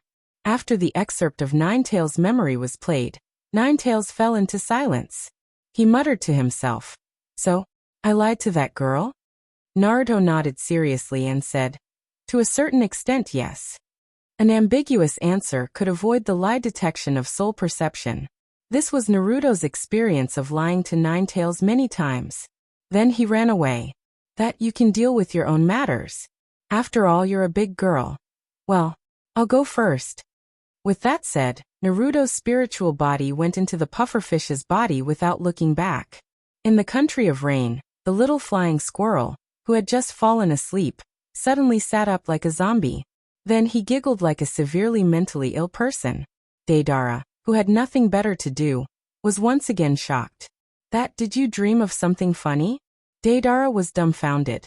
At this time, the puppy in his hand had been pulled out into a giraffe in his excitement just now.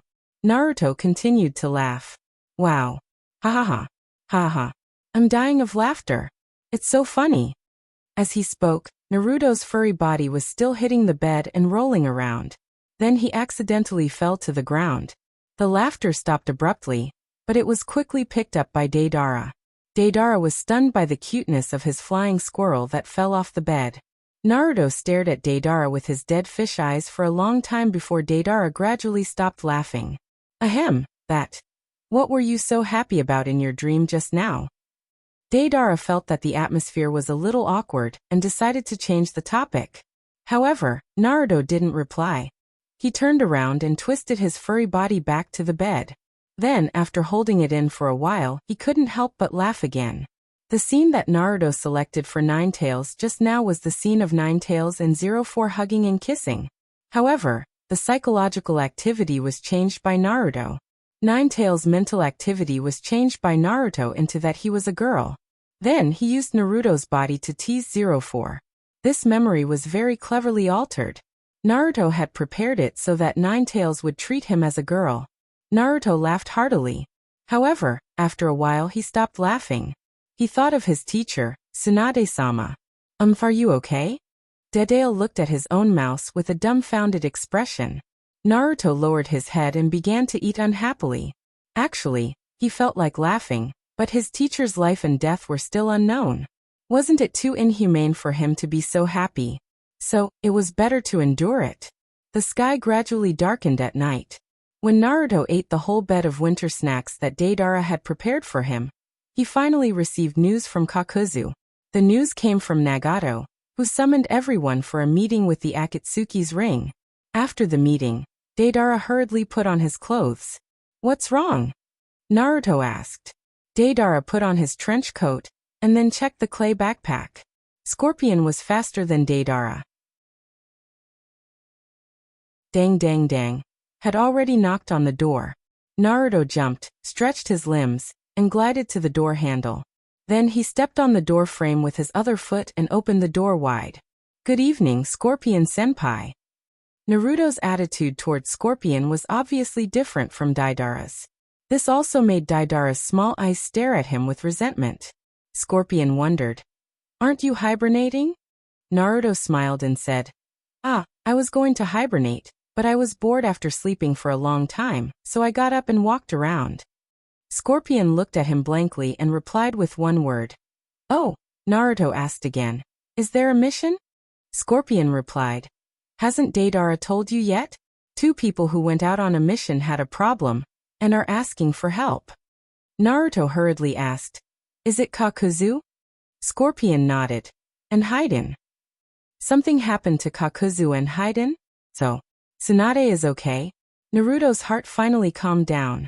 But, since Tsunade has the upper hand, how did she let Haiden and Kakuzu survive? Deidara dressed neatly and looked at the little flying squirrel who was wandering around the door holding the door handle. "You continue to sleep at home? Or go out together?" Naruto decisively chose the latter. "Go out together."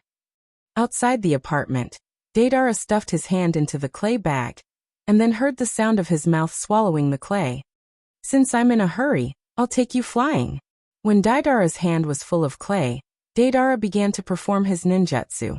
Earth Release Clay Secret Technique, C2 Giant Dragon. The clay in Deidara's hand blew up like a balloon, and turned into a dragon-shaped strange bird 6 or 7 meters high. "How is it? Isn't my dragon handsome beyond compare?" Scorpion said plainly, "I'm in a hurry." Deidara's mouth twitched, and he looked at his own mouse again. Naruto gave him face and didn't mock him this time. In the end, Deidara could only control the clay doll dejectedly, and took Scorpion to the C2 Giant Dragon clay doll. "Let's go. I hope those 2 poor guys can still hold on." Forget it, you'll know when you get there." Deidara wanted to tell Naruto something shocking. But he didn't know if he ran out of words or wanted to whet Naruto's appetite, but he stopped halfway. "Finish the sentence." However, Deidara opened his mouth and replied, "You'll know when you see it later." This answer. What a pain in the ass. Naruto could only look at Scorpion. Scorpion nodded and said, "The state of those 2 is indeed a bit special."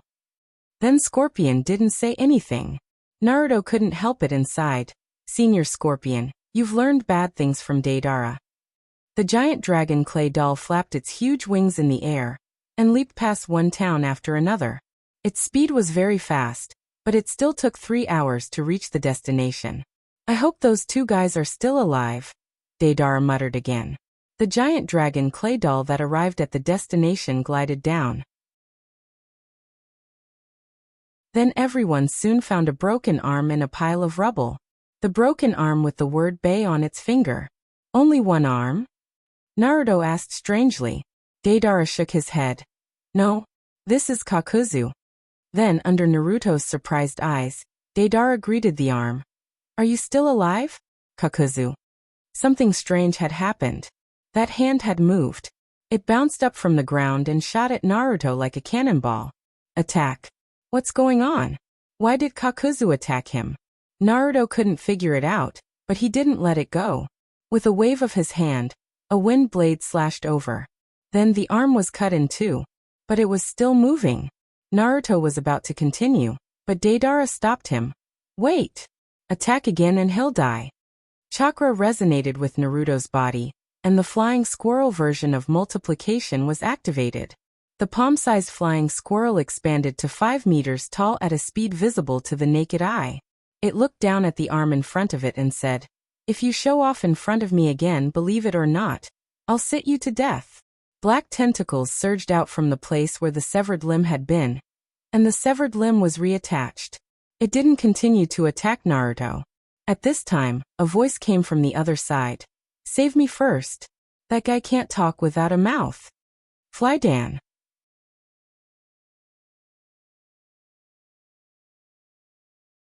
Chapter 445. Looking for Haiden's voice, everyone found Haiden's head. This scene at night was really horrifying. A head on the ground looking at you, and it can talk. Naruto looked at Haiden's neck. His vocal cords can still be used? Doesn't the sound have to be accompanied by air vibration? Even the body below is gone, let alone the lungs that provide air. Well, chakra is omnipotent. Under the perception enchantment, Naruto found that Haiden was using chakra to vibrate his vocal cords. My body was dismembered and buried by that crazy woman Tsunade. Can you help me dig them back? Ha! Dismembered and buried? Wasn't that a little too careless? Why didn't you bury the head too, or blow it up?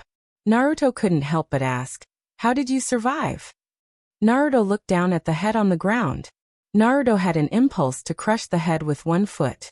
Haiden's eyes were raised to the extreme, but he didn't see Naruto's rat face. But he still said proudly, with Lord Diablo here, I am immortal.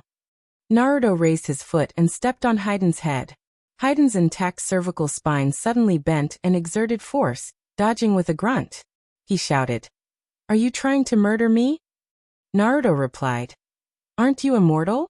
I suddenly want to try and crush your head to see if you're still immortal.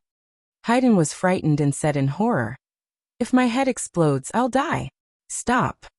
Naruto retracted his foot, squatted down and asked curiously, The person who dismembered and buried you must know that you can be repaired, but why didn't he bury your head? Haiden's head was lying on the ground at this time. From this angle, he could finally see Naruto's cute rat head. Nonsense. Of course, I disguised myself well. Otherwise, if my head really exploded, wouldn't I be dead? Don't ask these useless questions. Hurry up and help me dig out my body. Deidara, don't you care about your pet? Deidara scratched his head awkwardly. This. Then Deidara didn't have to answer because Naruto kicked out and sent Haiden's head flying like a ball.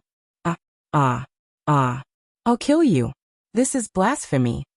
Haiden's head flew quite far away, because Naruto kicked it with the same strength as the kick, but it was not difficult to tell that Haiden was not kicked to death from the thunderous roar in the distance.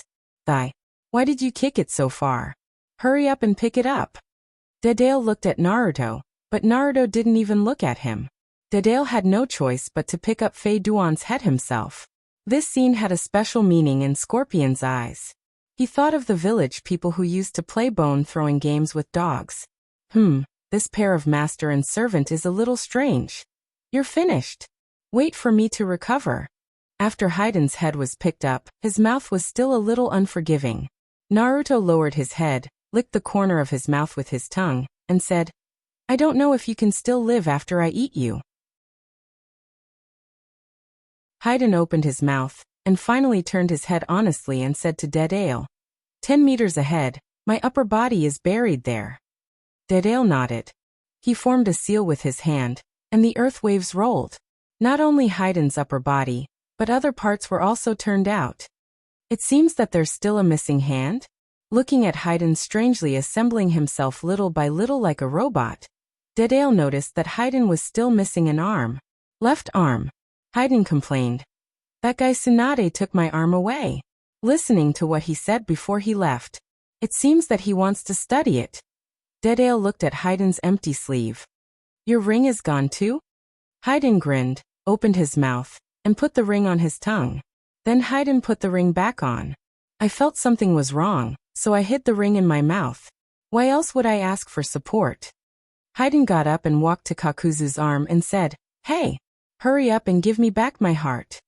As soon as Haiden spoke, Naruto noticed that inside the arm, there was a heart wrapped in the black tentacles. That's Haiden's heart? The perception enchantment swept through Haiden, but Haiden's chest was empty. Kakuzu wrote on the ground with his finger. Lend it to me first, and I'll return it to you when I find a replacement. Haiden said impatiently.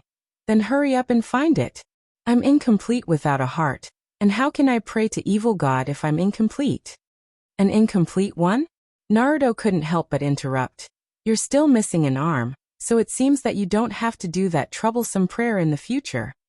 For a moment, Hayden's body was petrified, and he screamed, How can I? How can I not pray to evil God? Then he said to himself like crazy, It's all that damn woman's fault. It's all that damn woman's fault. It's all that damn woman's fault. Arm. I want my arm. Arm. Naruto blinked, thinking that Hayden wouldn't be so crazy, right? However, things developed beyond Naruto's expectations. Just as Hayden muttered about his arm, his gaze fell on Kakuzu's arm. Then, he picked it up and attached it to his body. F***CK. What kind of operation was this? Kakuzu also struggled. Hayden suddenly pulled his heart out of Kakuzu's arm as if he had gone crazy. Give it back to me. My heart. Without his heart, the tentacles in Kakuzu's arm began to wither. If this continued, it seemed that Kakuzu would die. Would Kakuzu give up? How could it be? Don't underestimate a guy who turned himself into a monster in order to live. Their survival instinct was definitely top-notch. It was impossible to give up on life. Those black tentacles shrank into one, and then pierced toward Hayden's heart. Kakuzu and Hayden fought, and Deidara looked troubled. What should we do? Do you need help? Sasori continued to watch and didn't answer. Naruto was also watching. Deidara could only shut his mouth. The black tentacle shot into Hayden's heart. It was extremely fast. Hayden didn't dodge. He shouted, You want to take my heart? That's absolutely impossible. Then Hayden grabbed his arm and pressed it on his broken limb. What was he doing? Then the two of them stopped fighting.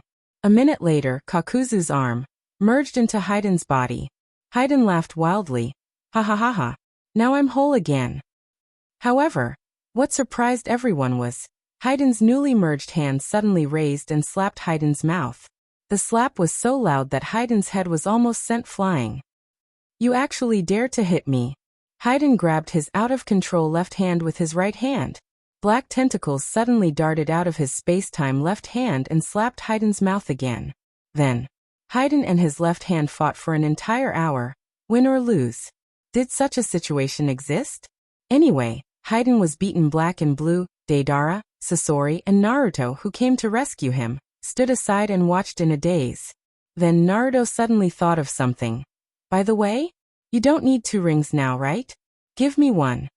Kakuzu and Hayden stopped at the same time, and looked at Naruto. Attack.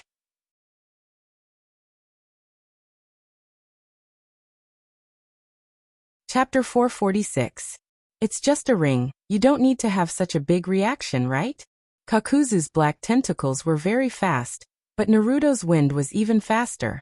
Several wind blades cut through, and the tentacles were cut off one after another like leeks. At the same time, the little flying squirrel's body quickly shrank, nimbly approached Hayden's body, and then cut again. Kakuzu's ring with the word north was directly cut off and fell into Naruto's hand. I'll take this ring. Naruto pulled back, and at the same time, several wind blades were in front of him. Kakuzu's black tentacles twisted, hesitated, and didn't continue to attack. But Hayden's face was distorted. It was like an earthworm was twisting under Hayden's skin. What are you doing? Hayden grabbed his face, but the left hand turned into a black tentacle and pulled Hayden's right hand away. 5 seconds later, when his face was no longer distorted, a hoarse voice came out. Give me back my ring. Hayden? No, not Hayden Kakuzu. His appearance was a little bloated than before, which was the sign of the black tentacles occupying Hayden's brain. You already have a ring, it's a waste to have another one. I just want to officially join the Akatsuki. Naruto didn't mean to return the ring to Kakuzu, and in front of Kakuzu, he directly put the north ring on his finger. Well, it was a little big. In order to be able to wear it, the little flying squirrel's body swelled again to the size of a normal person. Kakuzu stared at Naruto, and his voice was low, full of anger, and he roared, Give me back my ring. At the same time, his hand quickly formed hand seals. Is he going to fight? Naruto didn't hesitate, and several wind blades covered Hayden's body and cut it. However, when Kakuzu's hand seals were half-formed, Hayden's will suddenly struggled. Hayden's right hand was out of control, So the ninjutsu directly failed. Then the black tentacles pressed the ground and sent his body out, narrowly avoiding Naruto's attack. Kakuzu shouted, "Damn it! Don't stop me!" Heiden's right hand suddenly inserted into his head, and Kakuzu felt pain, and Heiden's face once again returned to normal. "This is my body. You're the one who should be honest." Fei Duan looked at Naruto. "I'll make the decision. That ring is yours." Kakuzu's left hand couldn't take it anymore, and Haiden and Kakuzu started fighting again. Naruto stared blankly at the side and then thanked him. That thanks." Deidara looked at his pet with the ring and asked foolishly, "What are you doing?" Naruto said as if it was a matter of course, "Didn't I say that I joined Akatsuki for fun?" Deidara was dumbfounded. "Looks like my silly rat really wants to be on equal footing with me." After the rescue mission was completed, Scorpion, who was watching from the side, reported what happened here. Nagato, who received the news, came forward with Tendo Pain and held a video conference. Because Naruto was wearing a ring with the word North on it, he also received an invitation. Everyone gathered on the fingers of the geyser statue, the heretic demon statue's right hand. On the thumb, the word 0 flashed on the fingertip, representing Nagato's Tendo Pain Yahiko. On the index finger, the word blue flashed on the fingertip, Deidara. On the middle finger, the word white flashed on Konan. On the ring finger, the word red flashed on Uchiha Itachi. On the little finger, the word black flashed. On the left hand of the geyser statue, the image on the little finger was empty, and the word void was dim and didn't light up. On the ring finger, the word south flashed on Kisame Kisame. On the middle finger, the word north flashed on Naruto's little flying squirrel. On the index finger, the word 3 flashed on Fudan. On the thumb, the word jade flashed on Sasori. 10 fingers, 9 rings, 9 images. The only one missing was the seat represented by the void ring that was taken away by Orochimaru. Everyone gathered. Kisame Kisame stared at the chubby little flying squirrel and said, "Huh? Isn't this Deidara's rebellious pet? Is it parasitized by Kakuzu?" As soon as Kisame Kisame spoke, everyone looked over.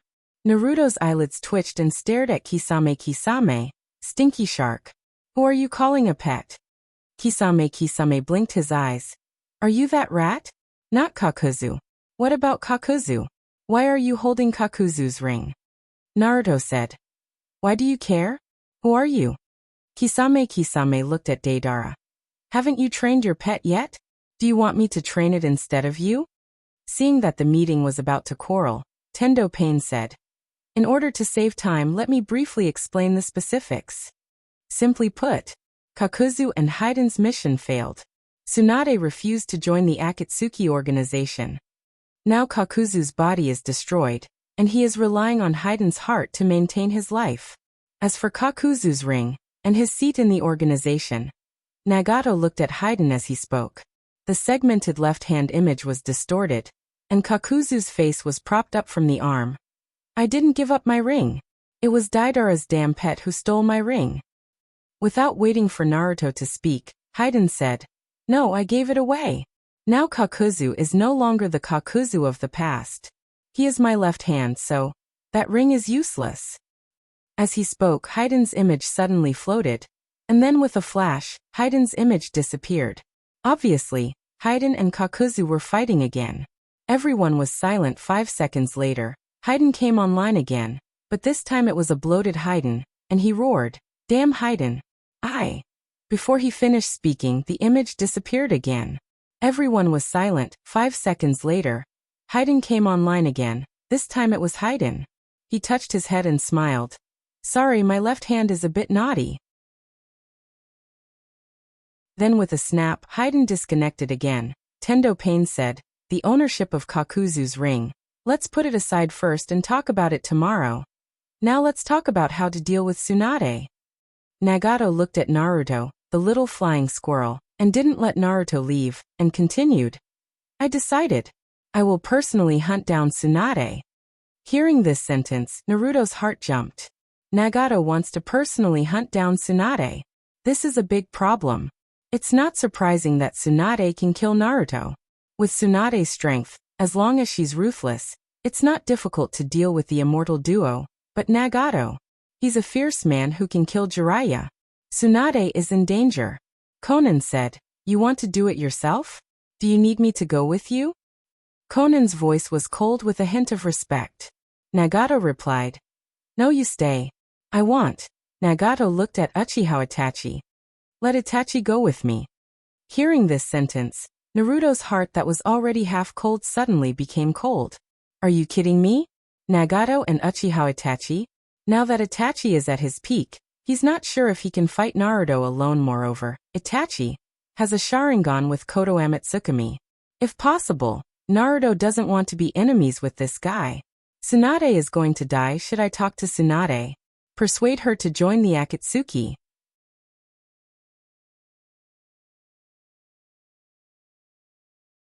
Chapter 447. Tendo Pain and Itachi teamed up to hunt down Tsunade, so it's definitely not going to work. The only way now is to find Tsunade before Tendo Pain Yahiko. ZZ. On the left index finger of Geto Mazo, the number 3 lit up again, and Hayden's image came back again. Hayden's image pressed his left hand with his right hand and said, "Did I miss something?" Everyone's attention returned to Hayden. Tendo Pain Yahiko asked, "Tell us about Tsunade." Hayden thought for a moment, and the image shook. "She's really a crazy woman." Kisame couldn't help but complain. "I asked you to tell me specific information, such as what kind of weapon she uses and what kind of ninjutsu she's good at." Hayden looked at Kisame with a wry smile on his face. "You didn't meet her. That woman is a monster. She has no weapon. She attacks with her fists. Her strength is amazing. My body and Kakuzu's body were directly blown up by her fists. Furthermore, he's able to heal himself. His healing speed is even faster than mine. I wonder if that woman is also a disciple of the evil god." Zetsu, who was silent for a long time, said, "Tsunade can't be a disciple of the evil god. Her self-healing ability should come from her medical ninjutsu. It seems she's really good at medical ninjutsu." Hayden turned to look at Zetsu and said unhappily, "Hey, you're the one who collects information, right? You let us go without collecting information. I almost died." Zetsu said sarcastically, "Didn't you claim to be immortal? And I don't see you pay much attention to my information." Hayden curled his lips. "No matter what, I'm still a Woodleaf Sannin. I should collect more information when I go." At this time, Hayden completely forgot what he said in the past about Woodleaf Sannin. Tendo Pain Yahiko looked at Hayden with a dull face. "Specific information." Fei Duan was taken aback.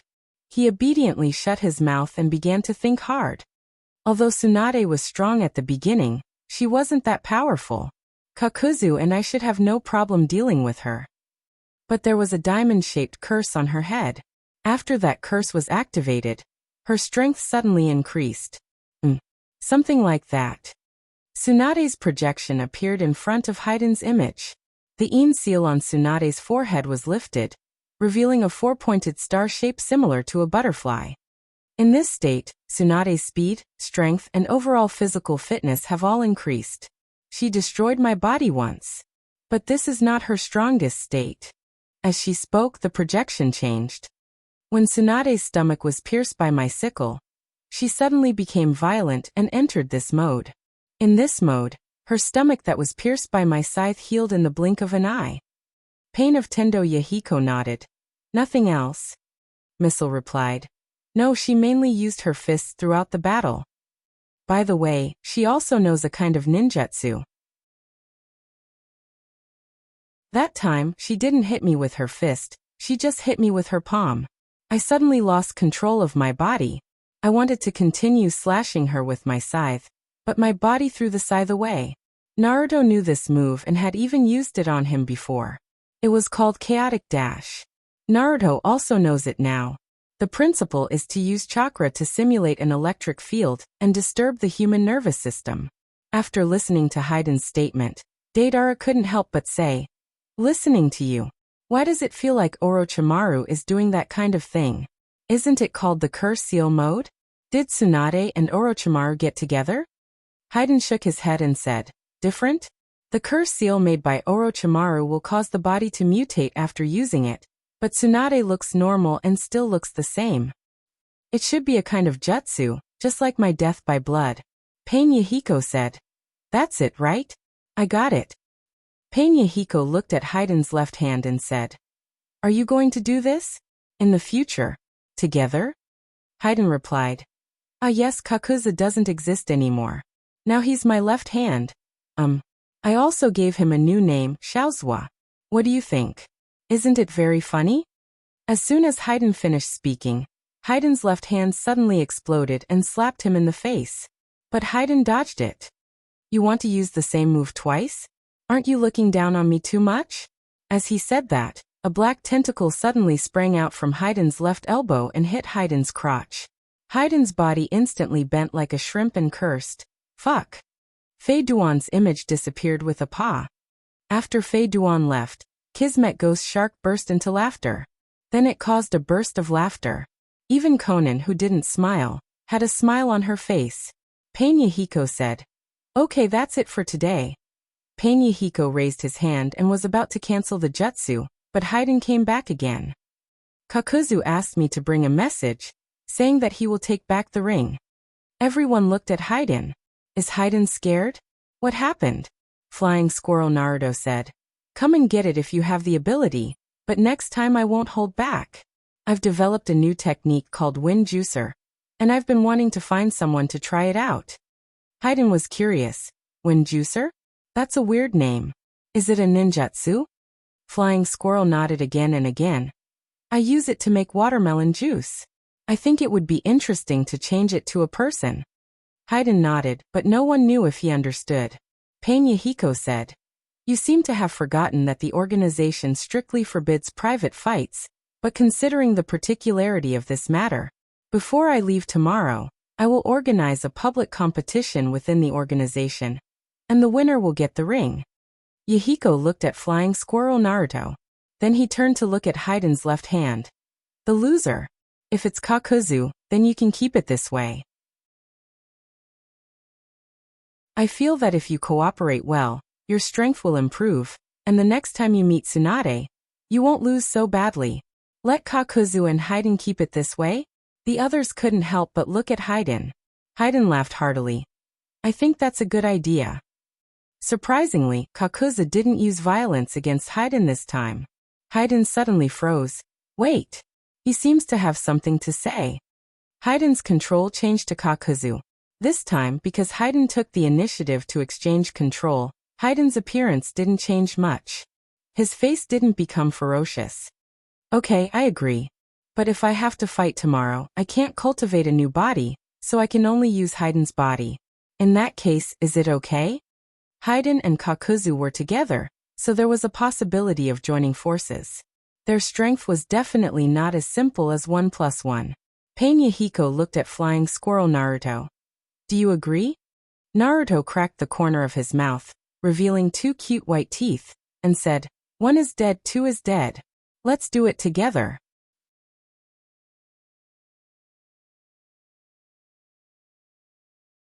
Chapter 448. 1 is sitting to death, 2 is also sitting to death. Let's do it together. Naruto said in the meeting with a heroic spirit. However, after the meeting, in the vast snow mountain, Fei Duan was carrying a broken scythe and looking for other parts that were torn apart. The little flying squirrel Naruto ran behind Fei Duan. That. Big brother Fei Duan. I think this hand is quite suitable for you. Fei Duan turned his head, raised his left hand, and punched out of thin air. He replied, Well, it's very suitable. I feel that this hand of mine is full of power now. The little flying squirrel chuckled mischievously and waved at Fei Duan, whispering an invitation into his ear. Fei Duan lowered his head curiously and leaned over. Naruto whispered, That. I can only have this hand forever if I win. Do you think we should? After saying that, the little flying squirrel winked a few times with its silver-gray face. Fei Duan understood and gave a thumbs up. The sneaky whispering of the two fell into the eyes of Deidara and Sasori on the side. Deidara said with emotion, My family's mouse is going against the heavens. Sasori reminded him in a low voice. You can say this in your heart. If you are heard and make the little guy unhappy, well, According to the bet, you have to call him Big Brother now. Deidara's expression froze, and then it changed into a standard expression of eating shit. After the conspiracy with Fei Duan, the little flying squirrel Naruto happily bounced back. His big ears flapped, and he looked like a fat rabbit. What are you talking about? Deidara quickly changed the topic and said, nothing. I'm just a little worried about you.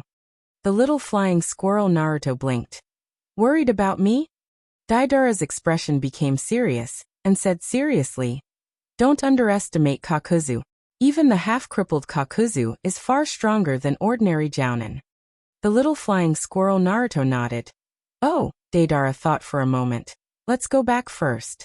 When we get back, we'll think of a countermeasure together.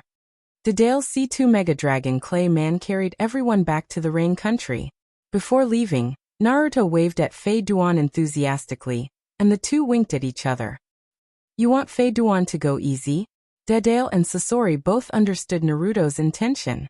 Naruto replied, that's right. Otherwise it would be hard to win. Dedale nodded. With Fei Duan's personality, he can indeed throw the game, but don't hold too much hope. Sasori continued. Indeed, the most that guy can do is to not attack. You still have to face Kakuzu, who is controlling Haiden's body.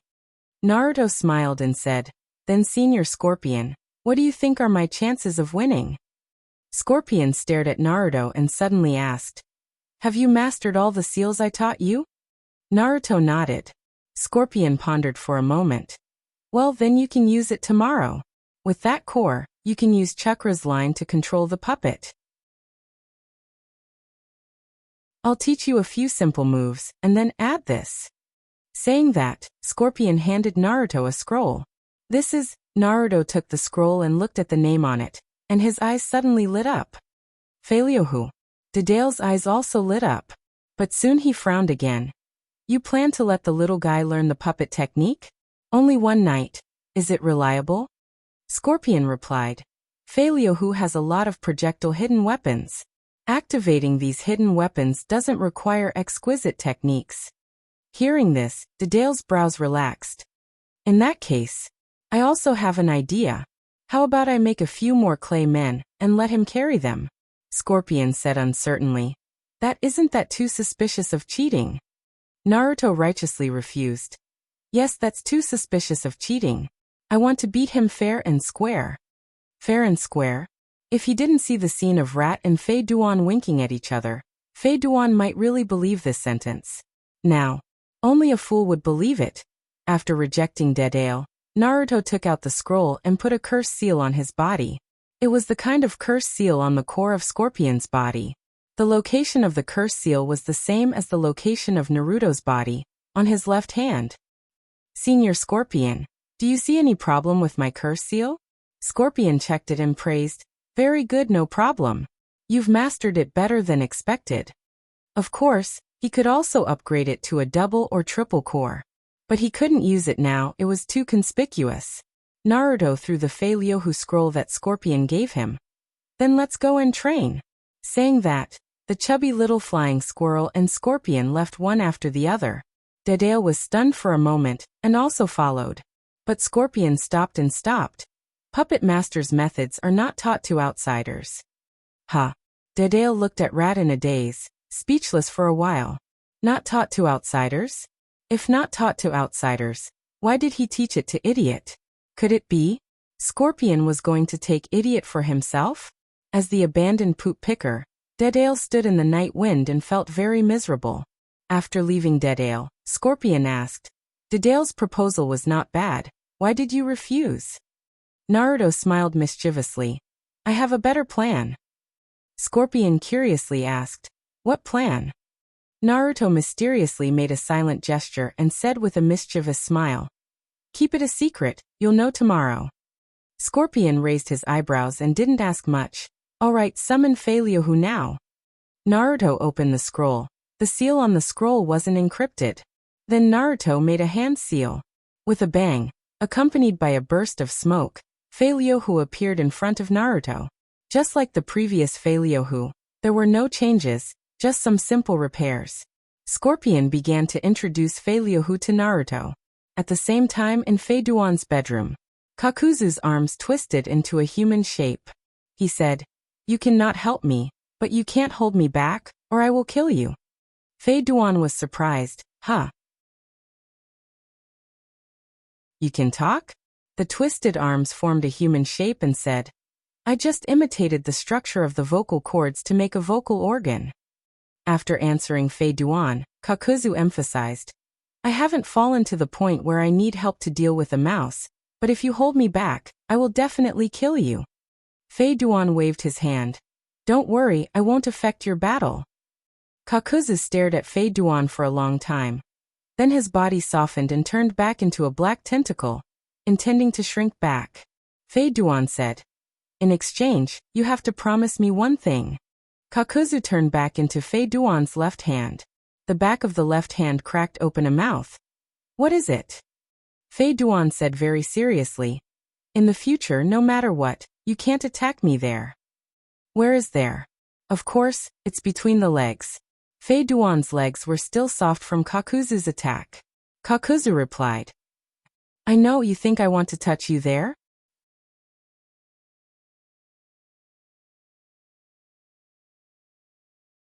Chapter 449.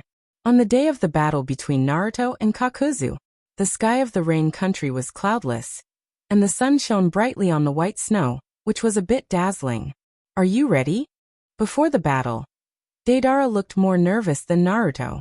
Naruto gave Deidara a confident smile. "Absolutely no problem."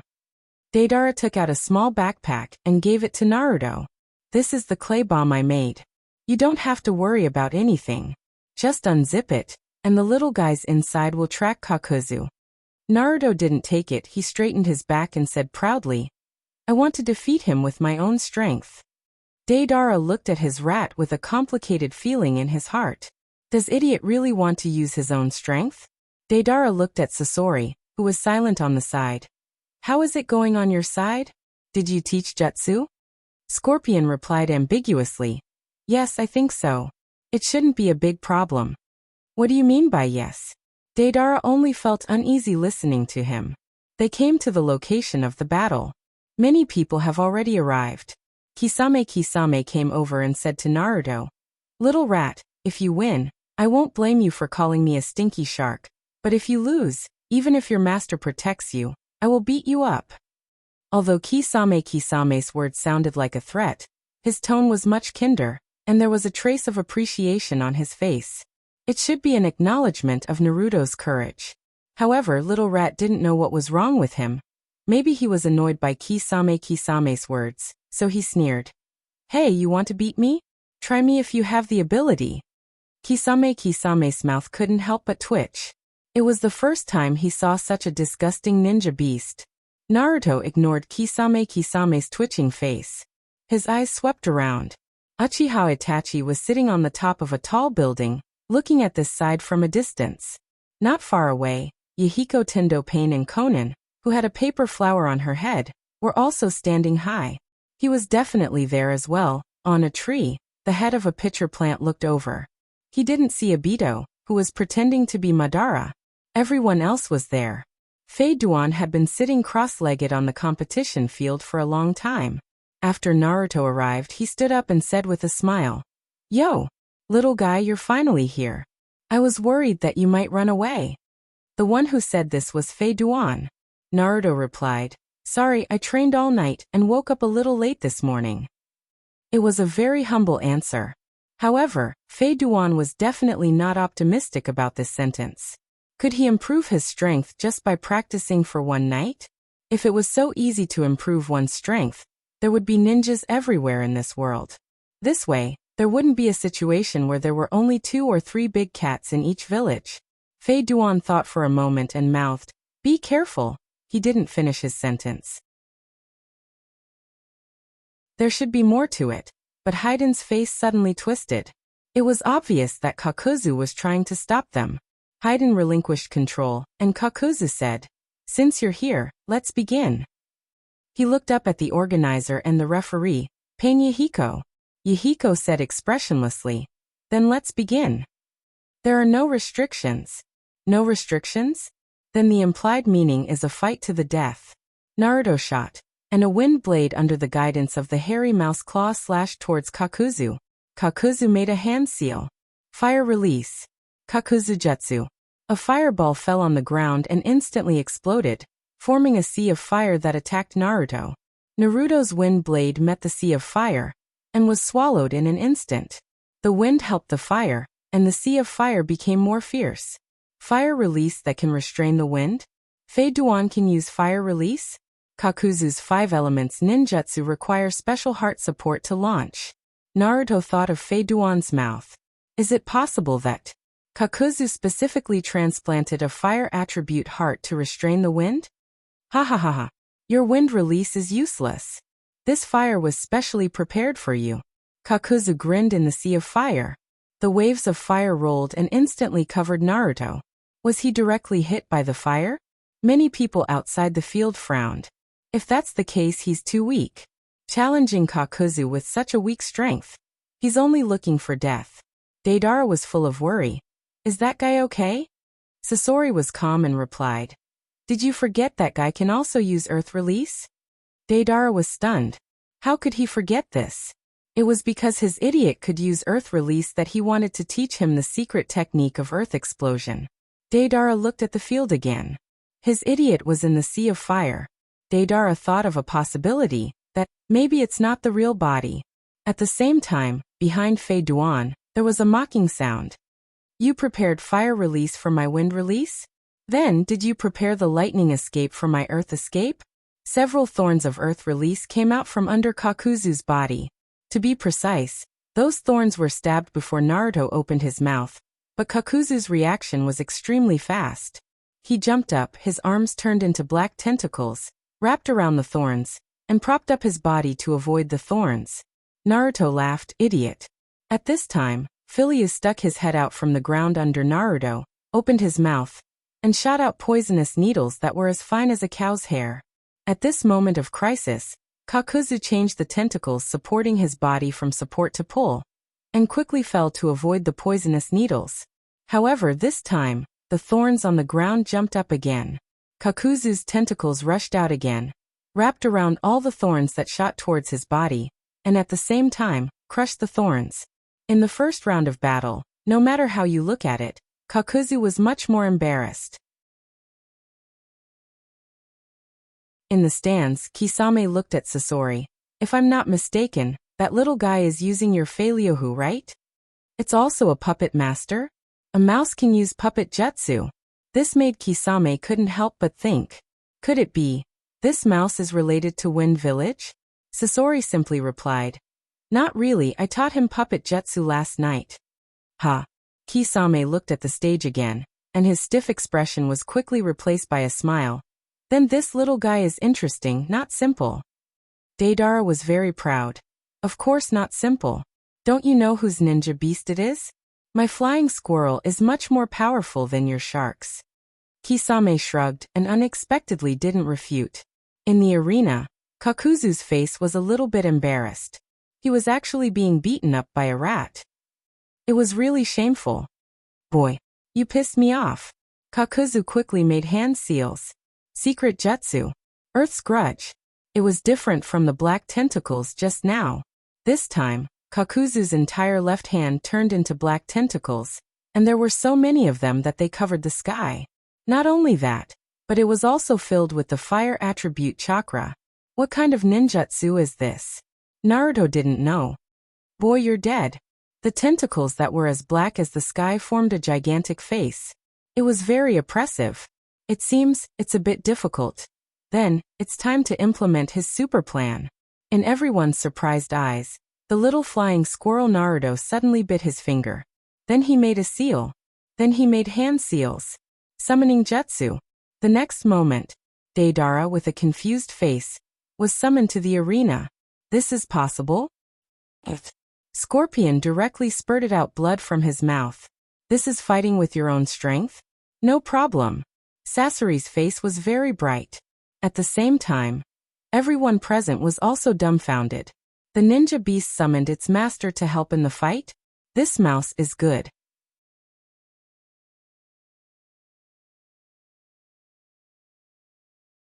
Chapter 450. The scene of Dedale being summoned into the arena was really too comical. Even Pain Yahiko had a playful smile on his face. This ninja beast seems to have a good relationship with Deidara? Conan's smile was more vivid than Yahiko's. It should be very good. I have never seen a ninja beast that can summon a ninja to help in battle. Yahiko nodded. Well, and it seems to know puppet techniques, and it also uses Sasori's Hirajutsu. Conan frowned. So, do you want to adjust Sasori and Deidara's team? Akatsuki had two reasons for forming a team. First, it was to avoid being dictatorial. Second, to improve mission efficiency. Third, to supervise each other to prevent the Akatsuki's information from leaking. Therefore, two people who are too close to each other. To some extent, it means more risk. Yahiko was silent for a moment. Then he replied. You should pay more attention. Breaking up a team that has already formed a tacit understanding is a great loss to the overall combat power. Conan nodded and then asked. So what about Haiden? If Kakuzu and Haiden use the same body, then they are one person, right? Yahiko pondered for a moment. This winter, let's wait until their ninjutsu is integrated and their strength is improved. Xiaonan nodded slightly, and the two of them returned their gazes to the battle below the stage. When Deidara went on the stage, the battle was no longer suspenseful. But Kakuzu didn't give up. Deidara, you were summoned by a mouse. This is really beyond my expectation. Deidara didn't reply to Kakuzu's words, and turned to look at Too Dumb. He asked, Is this what you mean by fair? Little Flying Squirrel Naruto nodded proudly. That's right. Fair and square. Deidara's heart twitched. Fair and square cheating? However, summoning is a part of a ninja's strength, so it's reasonable. But why didn't he tell him earlier? He was worried all night and didn't sleep well last night. Deidara opened the clay bag on his waist. A strange bird flew out, and its body expanded rapidly. In the blink of an eye, it became a 5 or 6 meter behemoth. This was Deidara's C2 dragon clay doll. Kakuzu saw that Deidara didn't say anything and directly attacked, so he didn't admit defeat. Chakra erupted on his black tentacles, and the black tentacles instantly turned into a fire whip and hit Deidara's C2 dragon clay doll. Deidara's expression suddenly became fanatical. Huh? What is he doing? Detonation? Flying Squirrel Naruto widened his eyes. The C2 Mega Dragon was less than 100 meters away from them. In other words, they are also in the explosion range. Deidara, this madman. Just when Naruto was about to escape with Earth Release, the dragon opened its mouth, and a group of self-exploding spiders was spat out. The C2 dragon didn't explode. Naruto's heart skipped a beat in fear. The black spiders and Kakuzu's fire whip met, and the explosion was like a firecracker. At the same time, the impact of the explosion was blocked by the C2 dragon clay doll. For a time, Dedale stood there with the aura of a man who could hold back 10,000 enemies. It was very reassuring and very handsome. Kakuzu was miserable. A number of black tentacles were sacrificed, barely blocking the explosion. There is no thunder attribute heart, otherwise I will make these garbage things explode. Obviously, Kakuzu knew the weakness of Deidara's clay bomb. Haiden's consciousness couldn't help but complain. When you merged with the fire attribute heart last night, I remember you said that a certain mouse was not worth mentioning at all. Kakuzu was in a bad mood and retorted. Humph, if it wasn't for Deidara, the battle would have been over. Haiden continued to complain. Summoning is a part of a ninja's strength. This sentence was right, and because it was right, it was particularly hurtful. Kakuzu said impatiently, Aren't we one now? It's shameless enough for you to have an affair with an outsider, and you still want to talk about it? Haiden said righteously, Isn't it a pity to let you merge into my body? It's such a pity to miss such an excellent arm. What's more, I don't have the face to pray to the evil Sama. The explosion outside continued, and the communication between Kakuzu and Haiden continued. The pain of the tentacles being blown away made Kakuzu's expression distorted. Hey, you should also help. The other party is not a mouse now. Haiden was surprised. Are you asking me for help? Kakuzu simply replied. Well, if you win, I will still be in your body, and when I gather 5 more hearts, our strength will make a qualitative leap. Haydn was stunned for a moment, put away his playful expression, and said seriously, "Why?" Kakuzu replied, "After all, I can't win with my strength, can I? I don't want to lose too badly. What's more, I've always had a bold idea, that is, to replace the heart with 5 different chakra natures with 5 different Kekkei Genkai, but the rejection reaction is too strong, and the possibility of death is too high, so I haven't tried it yet. But with you it's different. Your body is in a strange ritual. This ritual allows your body to stay alive no matter how much damage it suffers. With this characteristic of yours, I hope to complete my bold idea." There was one more sentence that Kakuzu didn't say. That was, he found that Haydn's soul was the core of the strange ritual. He needed Haydn's cooperation, otherwise it would be useless even if he occupied Haydn's body. In the spiritual space where Haydn and Kakuzu were linked together, the two looked at each other. This spiritual space was similar to the sealed space of the 9 tails in Naruto's body. The difference was that there was no cage here. There was only Kakuzu with tentacles like a monster, and Haydn with strange runes all over his body. After a while, Haydn finally spoke. "Okay. Then it's a deal." Haydn's serious look was replaced by a playful smile after he answered. "Alas, if I make a move, that little mouse will only have a dead end. It's a pity, I still prefer that little mouse, and I even thought of developing it into a follower of the evil god." While talking, Kakuzu's tentacles suddenly rushed to the distance, holding the death scythe inserted in the ground and not yet repaired. Haydn took the scythe with his right hand and put it on his shoulder. At the same time, the black tentacles that Kakuzu used to cover his body suddenly burst out, and all the self-exploding spiders that flew over were cut in half. Haydn weighed the scythe on his shoulder and shouted, "Hey, little mouse, I may not be able to do what I promised you, but don't worry, after killing you, I will say a few good words to the evil god. Or, you can choose to admit defeat."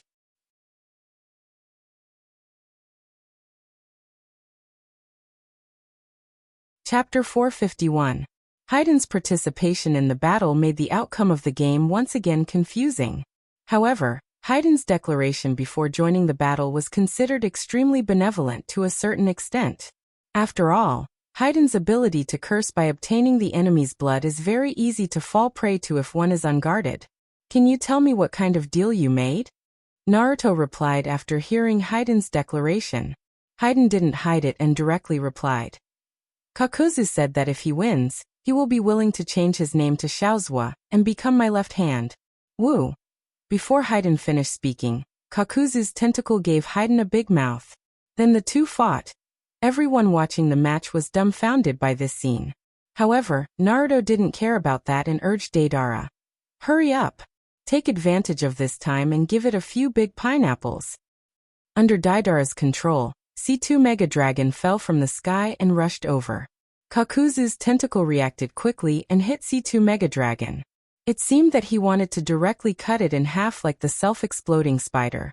However, the composition of C2 Mega Dragon was obviously much more stable than the self-exploding spider, so it only entangled the dragon. Naruto commanded, "Crash down." Deidara originally intended to let the dragon fly up and pull Haydn's body into the sky and make it explode in the sky, but after listening to Naruto's words he didn't hesitate. He controlled the dragon to crash into the ground. Naruto's mouse paw pressed on the ground and launched Earth Release Ninjutsu.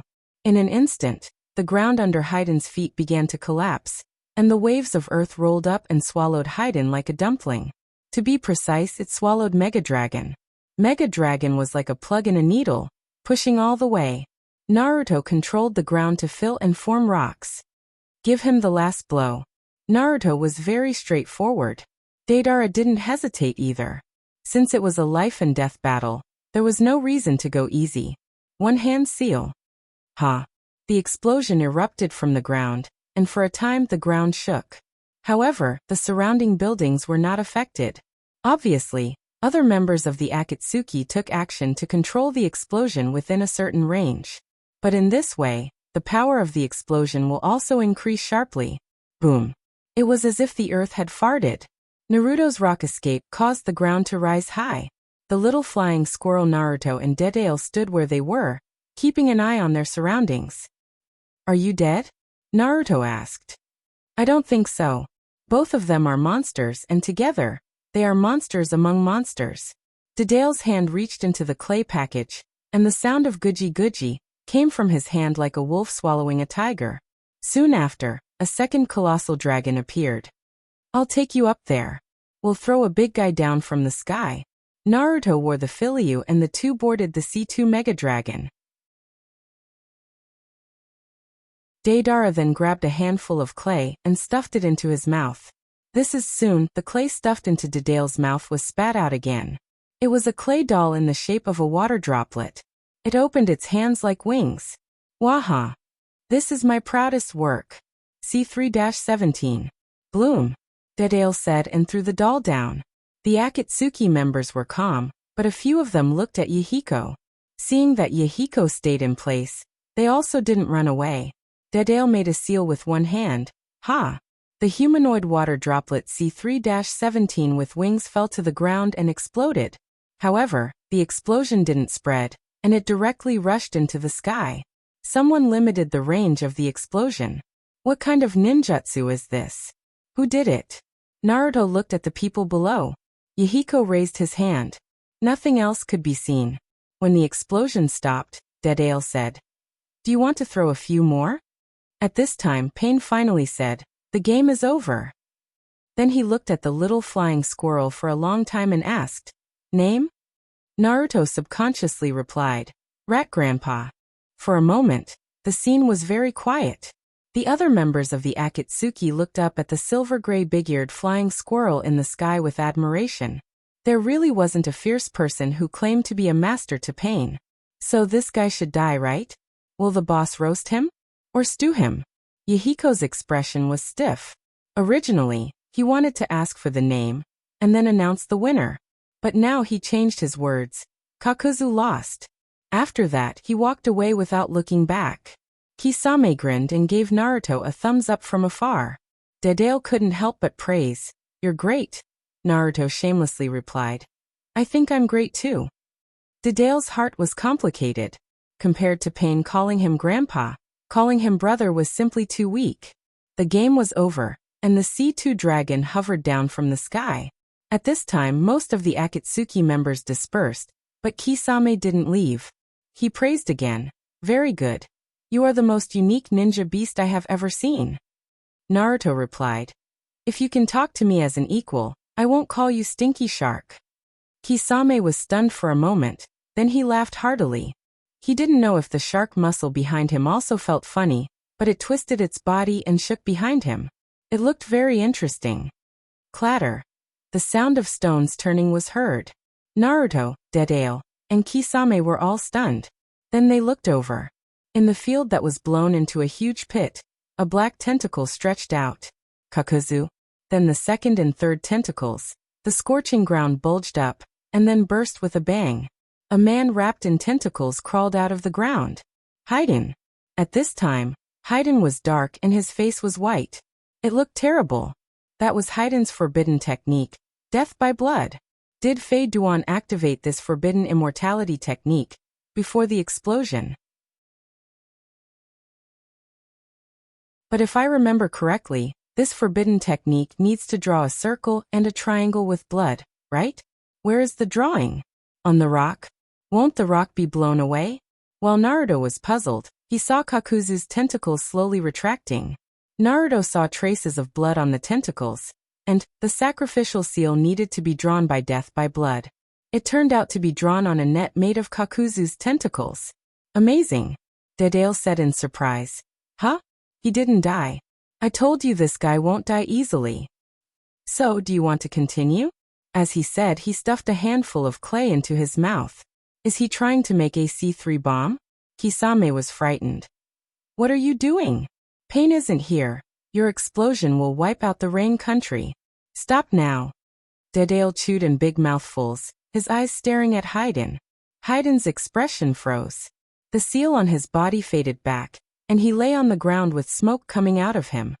I can't fight anymore. I'm not fighting anymore. Only then did Dedale spit out the clay. I thought I could create number 18 today. Kisame curled his lips in pain. A bunch of lunatics. Let's go. After taking 2 steps, he stopped again. He looked back at Naruto. By the way, what's your name? Naruto answered succinctly, Master Rat. Kisame was stunned for a second. Then he picked up the shark muscle and was about to stab over. The clay in Dedale's hand deformed into the shape of water droplets and stared at Kisame. C3-18? For a moment, Kisame's egg hurt.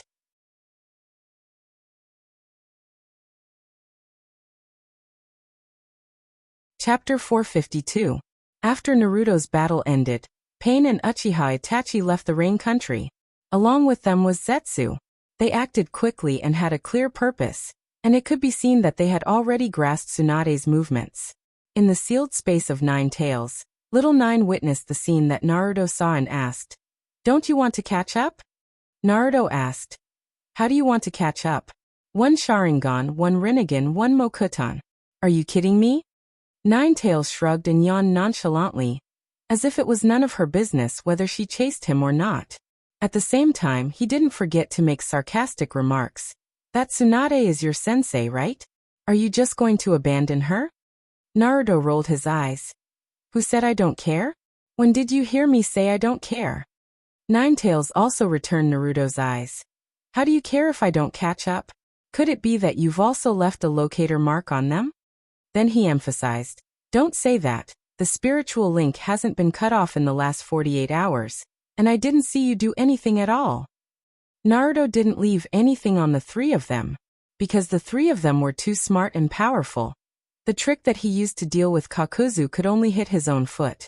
"I didn't leave anything, but I don't need to leave anything because they have ready-made ones on them." Ninetails didn't understand this sentence and asked, "What do you mean?" Naruto smiled. The Akatsuki's ring has a positioning function. As long as I can invade the Akatsuki's spiritual network, then, isn't it easy to grasp their movements? Little Nine suddenly wrinkled his nose. "I seem to smell the smell of death." Naruto glanced at Ninetails. "I'm very confident, because the Akatsuki's spiritual network is quite simple, if you want to describe it. It's a local area network without security verification." "What is a local area network?" Ninetails didn't understand and watched Naruto get busy. Naruto linked the ring with runes and left a series of 3-dimensional superimposed curses on the ring. Little Nine couldn't understand and could only ask, "What are you doing?" Naruto replied, "It's just an information-gathering curse seal. This curse seal can copy all the information received by this ring and forward it to the spiritual network of the Great Snow Mountain. When I use the system's map function, I can see the location of all the members of the Akatsuki on the map." Little Nine had been influenced by the Great Snow Mountain for a few days and had a superficial understanding of curse seals. "Are you not afraid that the other will enter the Great Snow Mountain's spiritual network? When the time comes, don't you?" "What's the name of that sentence you just said? Something about chicken and rice?" Naruto added, "You want to say that we went for wool and came home shorn, right? Don't worry, this message transmission is one-way and only sent from my client. Unless Pain is a true god and can change the rules, he can't even think about it." The curse seal to collect information was not complicated, and Naruto completed it in only 1 minute. Then Naruto logged into the system with his identity card and pulled up the map. After a few more operations, the collected information link was merged into it. Soon 9 red dots appeared on the map. "Look, it's done, right?" Naruto was very proud. Little Nine shrugged and didn't praise Naruto's technique, but said sarcastically, "I didn't expect the Akatsuki's spiritual network to be so trashy." After that, the 2 of them stared at the map for quite a while. They watched as the 3 red dots left the Rain Country and headed straight in one direction. It was as if crossing a river or crossing a mountain when encountering a river, crossing a river when encountering a mountain. It seems that the location of Tsunade is on the extension of this straight line. Naruto concluded. Ninetails wasn't stupid. He raised his eyebrows and asked, "You mean find Tsunade along this straight line before these 3 people, and then take Tsunade away?" Naruto praised, Little Nine, you're so smart. Ninetales was unnatural from the praise and shivered. You're not asking me to go, are you? Naruto pretended to be indifferent and said, It's okay if you don't want to go. I'll go back. I'll control my body and find her myself. Then he changed the topic and said, But don't you want to go out and get some fresh air? The big snow mountain laboratory for you is a bit boring, right? Then Ninetales agreed. Naruto said, Be careful. According to my speculation, the reason why Pain took Zetsu and Kendi was that Zetsu had information about Tsunade. It should be Zetsu's clone who is monitoring Tsunade. After you find Tsunade, you must always pay attention to the plants around you. Maybe one of them is hiding Zetsu. Ninetales replied indifferently, Oh, when I find her, I'll burn all the plants and wood around me. Naruto wanted to stop him, but after thinking about it, he seemed to be a faha as well. Naruto contacted She-Wolf, who was looking for the Grayer mine at the border of the Land of Fire and the Land of Wind. Summon my body. She-Wolf was taking a nap in a hotel at this time. She was shocked when she heard Naruto's words. Did the boss know that she was slacking off? She-Wolf's brain was a little stuck, and she couldn't help but think of the tragic death of her previous boss. Would he be taken care of? She-Wolf was frightened by her own imagination. Is it inconvenient over there? Why aren't you replying? Naruto asked when she didn't reply for a long time. She-Wolf finally woke up from her imagination. I'm taking a shower. Wait a minute, I'll get dressed. With that, the wolf girl jumped out of the inn's window without even leaving. Then she ran all the way into the forest. Naruto blinked, and the map was still in front of him. In addition to the 9 red dots representing the Akatsuki, there was also the location information of people with identity cards. Naruto looked at the coordinates representing She-Wolf and slipped out of a small town. What's going on? Thinking back to Gurney's daily lies about taking a shower. Well, the truth wasn't hard to guess at all. This stupid wolf. Naruto rolled his eyes and stared at the map. He wanted to see how far She-Wolf could run. Then he saw She-Wolf plunge into a mountain, go over a second mountain, and continue to rush to the third mountain without stopping. Was she possessed by a husky? In the end, She-Wolf finally made it to the fourth mountain. The summoning ritual was activated, and Ninetales, who saw this scene, was already laughing in the circle of light. When Ninetales appeared again, he was already beside She-Wolf. The surroundings were full of white snow and the footprints of She-Wolf as she ran. Looking at the panting She-Wolf, Ninetales couldn't help but laugh again. He asked, Are you tired after running for so long? She-Wolf was frightened, and her pupils rapidly dilated in fear. She stuttered, That, boss, not, master. I'm not. Ninetales smiled and waved his hand.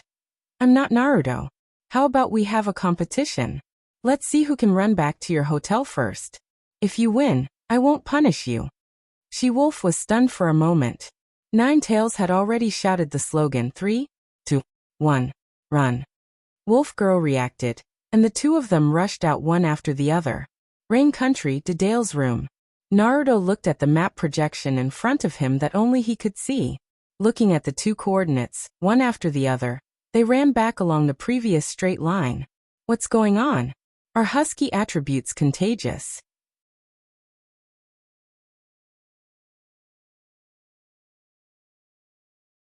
Chapter 453. The current snow country was no longer the backward country of the past that was covered in ice and snow. At a glance, the surroundings of the snow country's capital were filled with greenery. According to Chunhua Xiaoshui's plan, after the snow country's economy developed, they wanted to melt all the ice and snow within the snow country and bring spring to the snow country. However, this proposal was directly rejected by Naruto. Naruto's proposal was that the key towns and farms could use Chakra's geothermal device to melt the ice and snow. But the snow country's overall landscape should remain the same as before. Then they would vigorously develop unique ice and snow entertainment activities, such as ice lanterns, ice sculptures, skiing, natural polar zoos, etc. They would use virtual reality movies as a stepping stone to promote the development of the tourism industry. At the same time, Naruto emphasized that ice and snow wasn't the snow country's enemy. Under the influence of virtual reality movies, Not only could it become a source of wealth, it could also become a natural barrier to protect the snow country. Because of this, the current snow country was like an oasis in the desert. A city of miracles that bloomed in the vast land of ice and snow. The Clown Emperor's 4 girls were walking on the main street of the snow country. Next to the street was a very long lake. The lake originated from melted ice and snow, so the snow country built a river to store the water. This way, it could be used for irrigation, fish farming, or even to decorate the city. The curved pod-like boat swung back and forth on the water, looking just like the Venice of another world. "President, you don't look happy?" The president was still wearing her fiery red windbreaker. Her expression wasn't just unhappy, it was gloomy to the extreme. "Don't worry about me, I'm fine." 05 fearfully covered her mouth with her hand. 04 also had a sour expression on her face. 05 rolled her eyes and looked at 01. 01 chuckled and whispered, "The president is ashamed." 05 whispered, "Ashamed of what?" 01 pulled 05 a few steps forward and explained, "Think about it, you originally went to save 07. But 07 saved you instead. How could the president not feel ashamed? Also, the president has always been protecting 07 with the attitude of an adult, but now that the roles of protecting and being protected have been reversed, her heart is a bit stifled." 005 nodded in realization. "Oh, so that's how it is. Then why is big sister 04 so unhappy? Is it also because of this?" 01 kept him in suspense. "As for 04, she's not. She's just looking at the adults." Saying this, 01 winked and smiled strangely. The veins on the foreheads of the 2 people walking in front of him twitched. The president took out a cigarette and lit it for himself. He took a deep puff and resisted the urge. 04 couldn't help but reply impatiently, "You 2 are whispering behind me. Do you really think I can't hear you?" 0 and 0 both shrunk their necks. 0 changed the topic. "Sister 0 has been much happier recently." 0 smiled and said, "That's right. I heard that my arm is growing pretty well. After a while, I'll be able to undergo surgery to replace it with a real arm. Then, I'll be able to work with you guys. Do you think this is worth being happy about?" 05 nodded repeatedly. "Happy?" The president took a deep puff of his cigarette, and the red flame was drawn to the end of the cigarette at a speed visible to the naked eye. Then it exhaled deeply, turning into a large smoke ring. "I say." The moment the president spoke, everyone looked over. "After 01's arm is healed, let's leave this place." For a moment, the joy on 0 and 1's faces froze. 05 said uncertainly, It's just the 4 of us?" The president nodded. "Yes, it's just the 4 of us." 05 whispered guiltily. Then 0607 the president's expression was calm. "They have their own lives. We're different from them."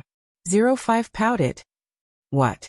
"Back then, the president said that as long as we joined the Clown Emperor, we'd always be his people. Even if we were with leaf ninjas, we'd still take them back. Why did he change his mind now?" The president remained silent and didn't answer. "I've already decided. If you don't want to leave, then just stay here. I won't force you." The conversation instantly reached a freezing point. 04, who was angry, didn't dare to continue being angry. She persuaded, Weren't you fine just now? Why did you suddenly get angry?" The president didn't answer.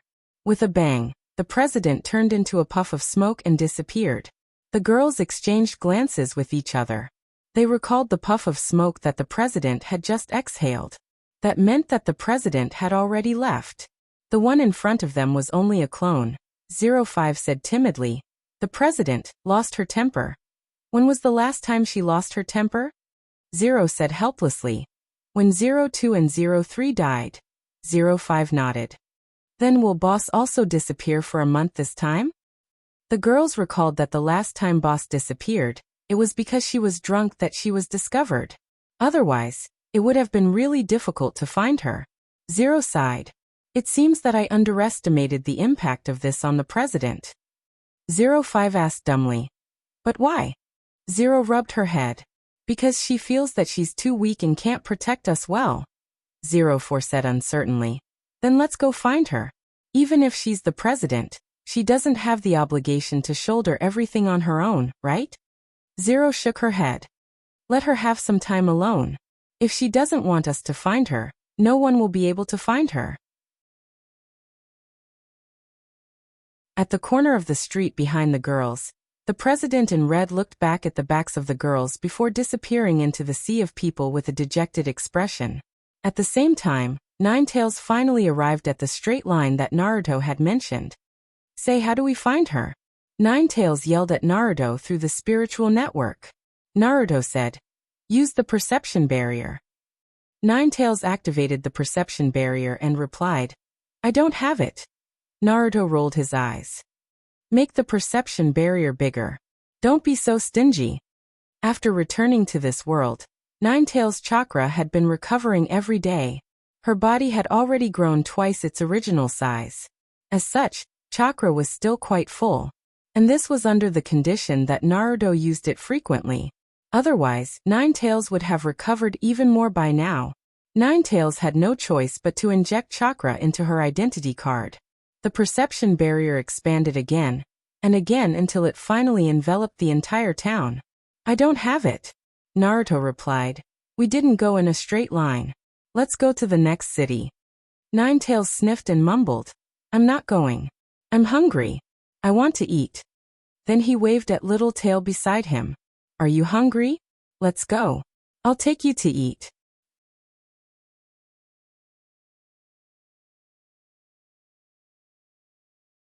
Chapter 454. Naruto, do I still have descendants in this world? In the Great Snow Mountain Laboratory, Naruto was using Fugu's body to conduct an experiment on living steel. At the same time, Uzumaki Mito was also present. Uzumaki Mito looked at the metal flowing in Little Gunny's hand, and suddenly thought of this question. Naruto replied, yes, my Shifu Tsunade is your granddaughter. Uzumaki Mito blinked her big eyes and pointed at herself in disbelief. Granddaughter? Tsunade? She's the one you're looking for? Then, why did you bring her back? Naruto nodded. If there's no accident, I will bring her back. Uzumaki Mito frowned, her expression was tense, and no one knew what she was thinking. Little Gunny controlled the living steel to imprint a perception barrier on a card. It's done. But I feel like the effect is similar to using ink lines. Naruto took the card, tried it, and found that it was true. Let's do some more research, maybe it has other properties. Then he sent a private message to Little Gunny. When my main body comes back, I want to see if I can fuse with your steel release. Not many people knew that Naruto could fuse with chakra's property by devouring soul points. Little Gunny was one of them. Little Gunny happily replied. No problem. What about Gunny's boiling release? Want to try it together? Naruto replied. No rush, one by one. That fusing with chakra's property will require me to devour part of your soul points. You might be weakened for a while. Little Gunny didn't care. It's fine, there's no battle here. Even if there is, let Gunny and Big Gunny go first. Naruto rubbed Little Gunny's head. If there's a battle, I'll go first. Little Gunny happily replied. Okay. Naruto. Any-sen will protect me. Naruto handed the card to Uzumaki Mito. Do you want to try it? Uzumaki Mito lay on the table. What's there to try? The earliest medium for the sealing technique was human blood, then animal blood. Later, because the smell of blood was too strong and attracted mosquitoes, they added something to the blood to drive them away. Gradually, it developed into today's ink. Little Gunny did not understand and asked curiously, Brother Naruto, what is Mito-ne-sen talking about? Naruto replied, what Mito meant was that there are many things that can be used as a sealing medium, and there's no need to make a fuss about finding one. Little Gunny nodded. Oh, I see. However, Uzumaki Mito directly slapped him in the face. No, what I mean is that blood is much cheaper and more convenient than your metal. Your metal has no practical value at all. And it also needs steel release Kekkei Genkai. It can't be popularized at all. Alright. Naruto shrugged awkwardly. Little Gunny shrugged cutely as well. The two looked at each other and smiled. Uzumaki Mito changed the topic. That. If I meet my granddaughter, How should I introduce myself? Tell her that I'm your grandmother. Naruto nodded and asked, otherwise? Uzumaki Mito pouted. But I feel like I'm still a child. Then she leaned closer to little Goonie. Little Goonie and I are good sisters. Naruto didn't mind when it came to seniority. He and Naidame Hokage also seemed to be brothers. He was not qualified to advise others on this. Little Goonie, on the other hand, had a lot of ideas and suggested, why don't you change your name? Just don't let your granddaughter know that you're Uzumaki Mito. Uzumaki Mito looked at little Goonie in surprise and gave her a big hug. Speaking of which, when did Uzumaki Mito and little Goonie play together? It seems that the two girls' relationship was very good the day after Uzumaki Mito came. At the same time, a fire suddenly burned in a remote town in the Land of Fire. Did Ninetales find Tsunade? No, it's Orochimaru. You did it? Why? The fire was burning, and Tsunade wanted to put it out, but a person appeared in the shadow of the corner. It was an old acquaintance, Orochimaru. Orochimaru replied, didn't you notice? You've been followed by the Akatsuki. Tsunade frowned. What does this have to do with you setting the fire? Orochimaru stuck out his long tongue and licked his lower lip habitually, because it's difficult to find that person hiding in the house. The house is burning, and he has no place to hide. It's convenient for you and me to talk. The fire was burning, and all the villagers moved and began to put out the fire. This made the two standing motionless on the side particularly eye-catching. Tsunade said, then that person must have found you by now. What's the point of doing this? Orochimaru said confidently, I'm not afraid of being discovered by him. I'm afraid that I don't know his movements and let him hear something he shouldn't hear. Tsunade's eyes fell on the fire. The fire was burning fiercely, and the rising smoke was very dark. But she didn't find the person who was following her, as Orochimaru said. Tell me, why are you looking for me? Orochimaru smiled. First of all, I'll tell you the unfortunate news. The two Akatsuki members you killed a few days ago are not dead. Tsunade was shocked and subconsciously replied, impossible. The person with 5 hearts were destroyed by me. The other body that can be repaired was buried in different places by me, Orochimaru said with a smile. But you seem to have forgotten to destroy the 6th heart. And when you buried it, you mixed something else. Tsunade frowned and thought about the 6th heart. Could it be? Orochimaru looked at Tsunade with a smile on his face. Well, you seem to have understood.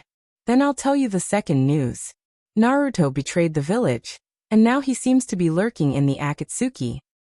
You are going to go back to Woodleaf to take a look, right? You don't have to go back. Naruto is no longer in the village. I can guarantee that. Tsunade stared at Orochimaru's eyes. These eyes have become strange. Can I trust them? Orochimaru looked at her calmly. After a long time, Tsunade asked, why are you telling me this news? Orochimaru smiled. Naruto is in danger. If you go, maybe you can save his life. Tsunade didn't believe it. You're worried about other people's lives? Orochimaru replied without changing his expression. No matter what. Naruto is also my half-apprentice. Although it's only part of the deal, I taught him. In addition, I really appreciate him. He's the only person I've seen in the world who is not pedantic and hypocritical, so I don't want to see him die so easily. Orochimaru threw a ring to Tsunade. This is the Akatsuki's ring. Join them and rescue Naruto shouldn't be difficult for you. Well, my business is done. I'm looking forward to the next time we meet. Orochimaru's body suddenly softened, then turned into a snake and slithered away. You're tuning into the Earbook Haven YouTube channel. Don't forget to subscribe and join us on this journey to catch the most captivating stories.